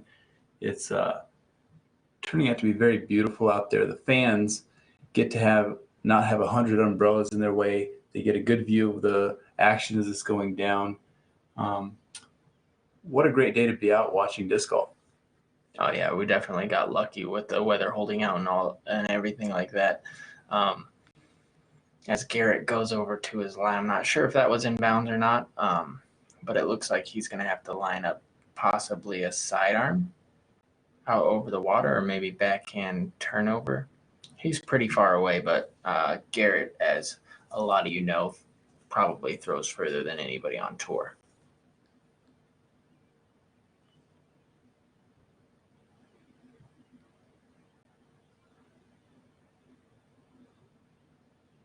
Really taking his time on lining this up.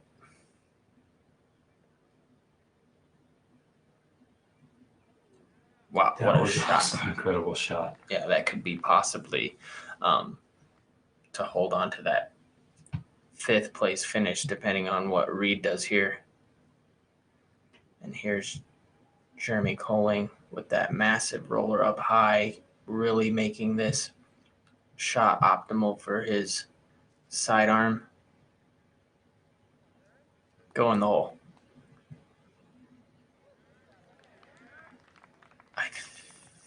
That would look perfect to me. Mm-hmm.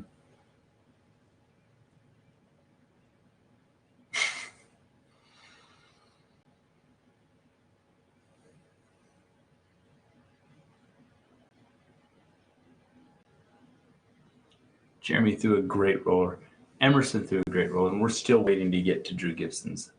Yeah, that's a low ceiling shot. It's not like he had a lot of height and he put a lot of burned flicks it on in it. there. He just pretty much just threw it there like a dart. After making fun of me for 30 seconds.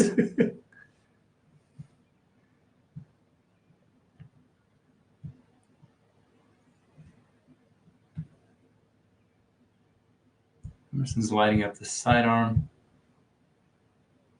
Pushes right down. That's looking really good. He's going to be very happy with that result. And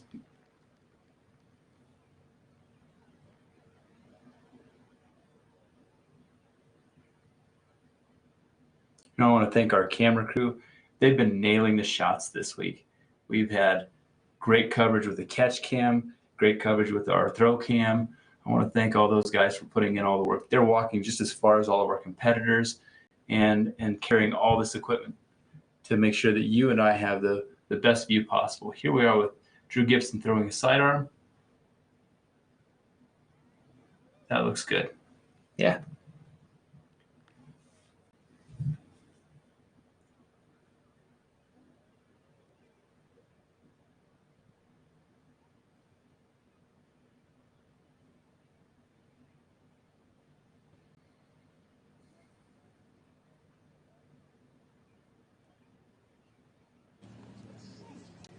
Nope, I'm looking at some of the stats here. We have Macbeth, 100% circle one putting. He's been 83% fairway hits, and he's been 67% scramble rate. We go down to Ricky Wysocki. He's at 78% fairway hits, also 67% scramble rate, and 88% circle one putting. If we look at that stat, that's really the difference between their two scores. Little bit of the circle two putting, Rick has 50% there, whereas Paul has 40%. Right now, Paul Macbeth is lining up for his drive. He's throwing roller. This looks to be tracking extremely well also, and he barely hits the edge of that concrete. Shadoink. It looked almost perfect, but then it just catches the very edge of that, and now he's going to have a tough, honestly, a tough shot from there to go perfect on this back nine. And this is heading straight to the same area. That might even go in the drink. Good.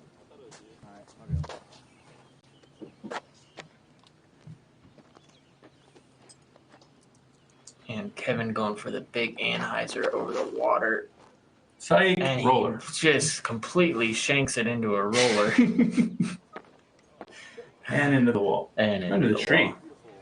Fortunate not to throw that in the water after pulling it into a roller. Stop. Yeah, good shot.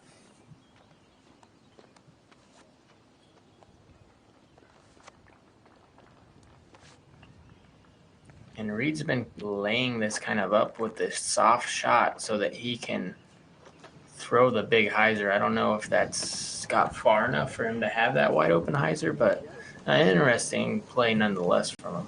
I can't do that. Today.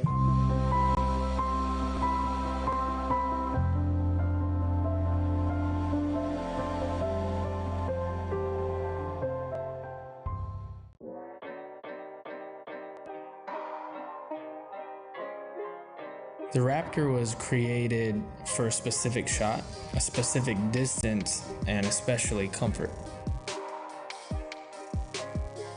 A lot of thought went into the design of the Raptor. We wanted to make a disc comparable to the Zone that just went a little bit further with that consistency. And with the Raptor, I really feel like we accomplished that. Passion is more than fiery emotion. It feeds the spark to start your day. It fuels your obsessions. It inspires your dreams. Passion challenges your fears, and it repeatedly bathes you in sweat until you are transformed into a new, better you.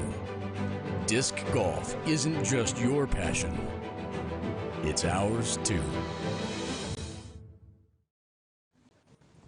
So we've made our way down the fairway to Reed Fiskier's shot. Paul, he was probably trying to get a little more in position to throw the big hyzer. It looks to me like he's kind of stymied. Yeah, I think if he throws this orange disc, he's going to be... Is he going to push that on as a turnover a little bit and try and break it all the way to the basket? I don't know. Typically, this tournament, he's been really, really aggressive. I don't see a reason for him to be aggressive right here, but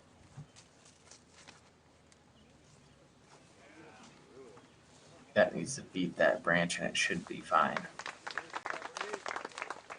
He gets some claps. Yeah, I mean, he'll be able to push that one and hopefully get up and down for par.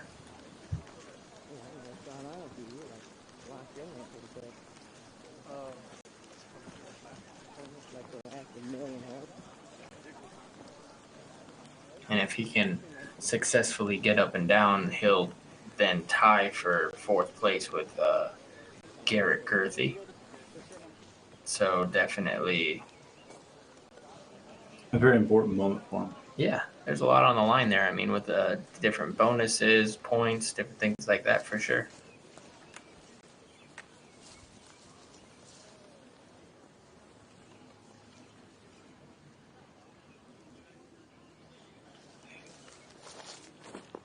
Here's Kevin Jones. And a great shot from there. Kevin is going to finish this tournament in sole possession of 3rd place, which is another fantastic finish for him.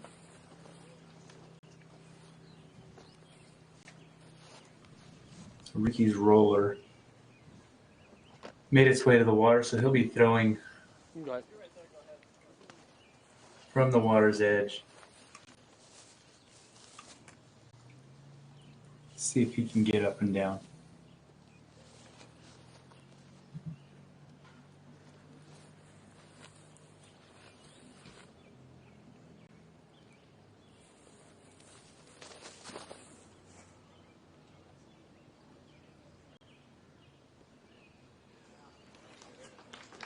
And this trickles down towards the basket. He's going to be left with a good putt. A little bit left. Yeah, right at circle's edge probably. And we see Nate moving, Nate Heinold, the tournament director, kind of moving in position so he can hand Paul his trophy. And possibly discussing if he gets relief from where he... I like doing this here.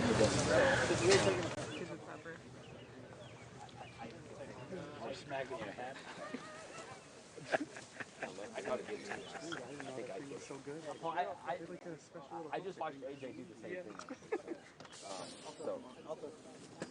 I just watched him take the lead. I don't want to question.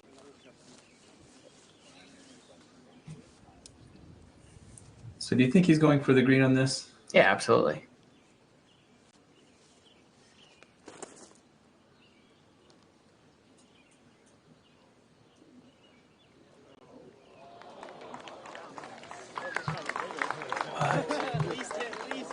Is that rock in bounds? Yeah, there it's land. It looks like Macbeth is hit. Land tried to save it. And yeah, he looks like he's just popped right up on that rock. He'll have a 25-footer for 10 birdies in a row and a perfect score on the back 9. So not only is Macbeth playing great, he's catches a nice little break there on the last hole. He'll have 25 feet in for 10 birdies in a row. And as we kind of wind down, to me, that's the difference. Every tournament is won, as the famous saying goes, on the back 9. Mm-hmm. And Paul's proven once again that closing this tournament out 10 in a row, Pete. That's unreal. Or on this course, pardon me, is just absolutely incredible as we get back to the action. This is a very important shot for Reed. He really needs to get this up and down to secure that 4th place spot tie with Garrett Girthy. And he gets the nice triple around.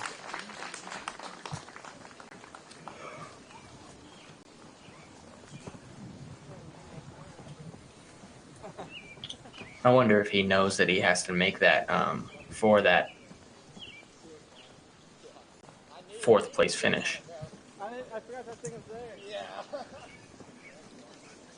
When you're coming down the stretch, Paul, now that we have things like UDisc and we can see what's going on in front of us, do you scoreboard watch? Oh yeah, I'm constantly looking at the scores. obviously, if I'm playing really good, I normally don't because I know I'm playing good enough to probably stay ahead of whoever's trying to catch me or whoever I'm trying to catch. But when you're kind of struggling a bit, as Ricky lines this putt up, finishes out his tournament well. That was a great putt from Ricky. He's going to finish out in sole second place. He has played a very good tournament. Not what he wanted, but second place is nothing to sneeze at, especially with how well he's played.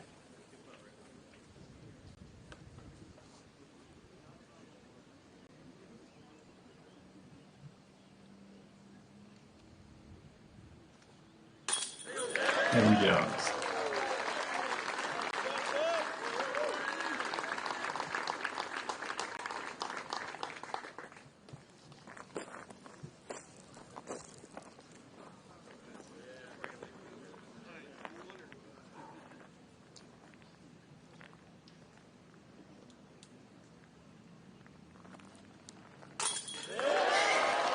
And he seals the deal. 10 birdies in a row. Your Ledgestone Insurance Open champion.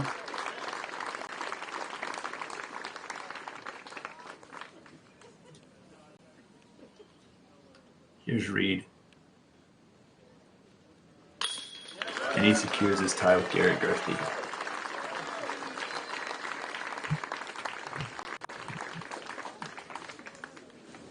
Ladies and gentlemen, introducing your two-time Discraft Ledgestone Insurance Open champion, Mr. Paul McBeth.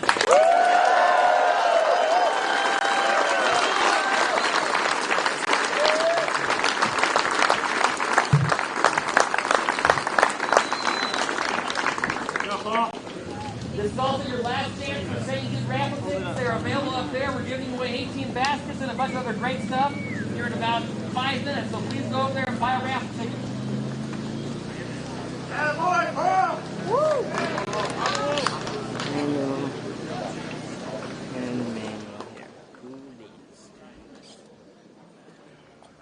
Paul there posing, doing his media. He's got to be really happy with his performance, Paul. Yeah, absolutely. I'm sure he's ecstatic as we wait for, I believe we might be getting an interview here soon with Terry and Paul. I'm sure there's plenty of people waiting for interviews as he goes to Hannah, his wife, and she congratulates him as well.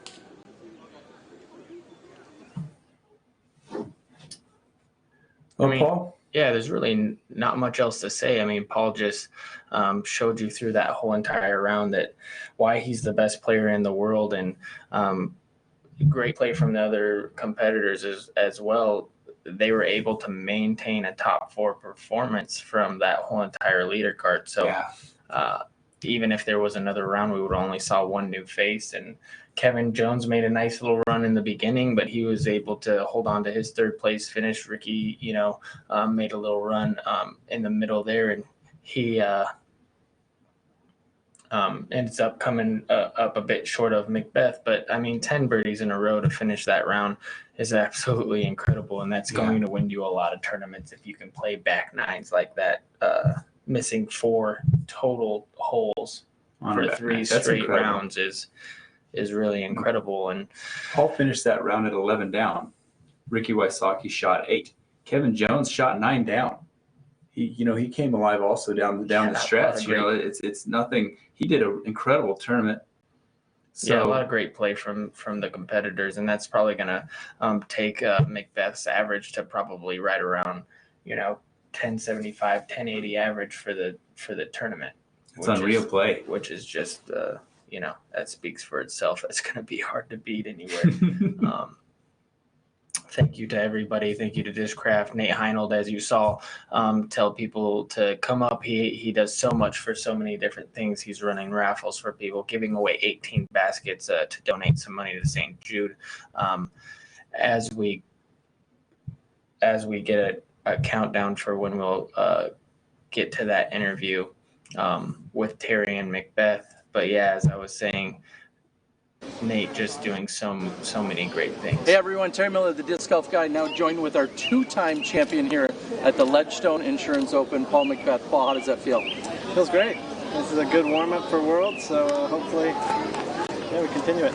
Well, you just stole my next question, which is, what does this mean? Does this give you any kind of insight or momentum or anything, knowing you're going to play one of the courses will be this one? Yeah, I definitely agree with that. I don't know the format yet for Worlds, but coming out here and knowing this course and having some good success here this weekend is definitely a confidence boost going into the future tournaments, but especially Worlds. Well, and speaking of confidence, you had 4 strokes moving into hole 17. At that point, were you completely comfortable with where things were at for this round?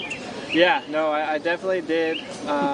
This one got lucky to stay on here. I was just really kind of hit that tree and maybe lay up from there, but it stayed in bounds and I had a putt to continue a nice birdie streak there at the end. We've seen this course evolve throughout the years. Nate and his crew have taken a ton of feedback, and I know you've given some specifically.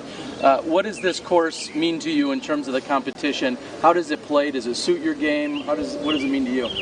I mean, I think it suits my game, but I think also Northwood Gold, that wooded course suits my game. So this one, you kind of just got to battle the elements, and we were very fortunate today to not get rain at all. So, I mean, like you said, Nate listens very well to our criticism, whether it's constructed or not, and he takes it in and factors it into his course design, and he's made a lot of changes out here, and I think it's one of the most fun courses to play. I'm sure he's got some more things he wants to work on, but it just makes it exciting every year I get to come here. Roughly 6 weeks between now and Worlds. What will you do between here and then? I think I got 3 or 4 tournaments.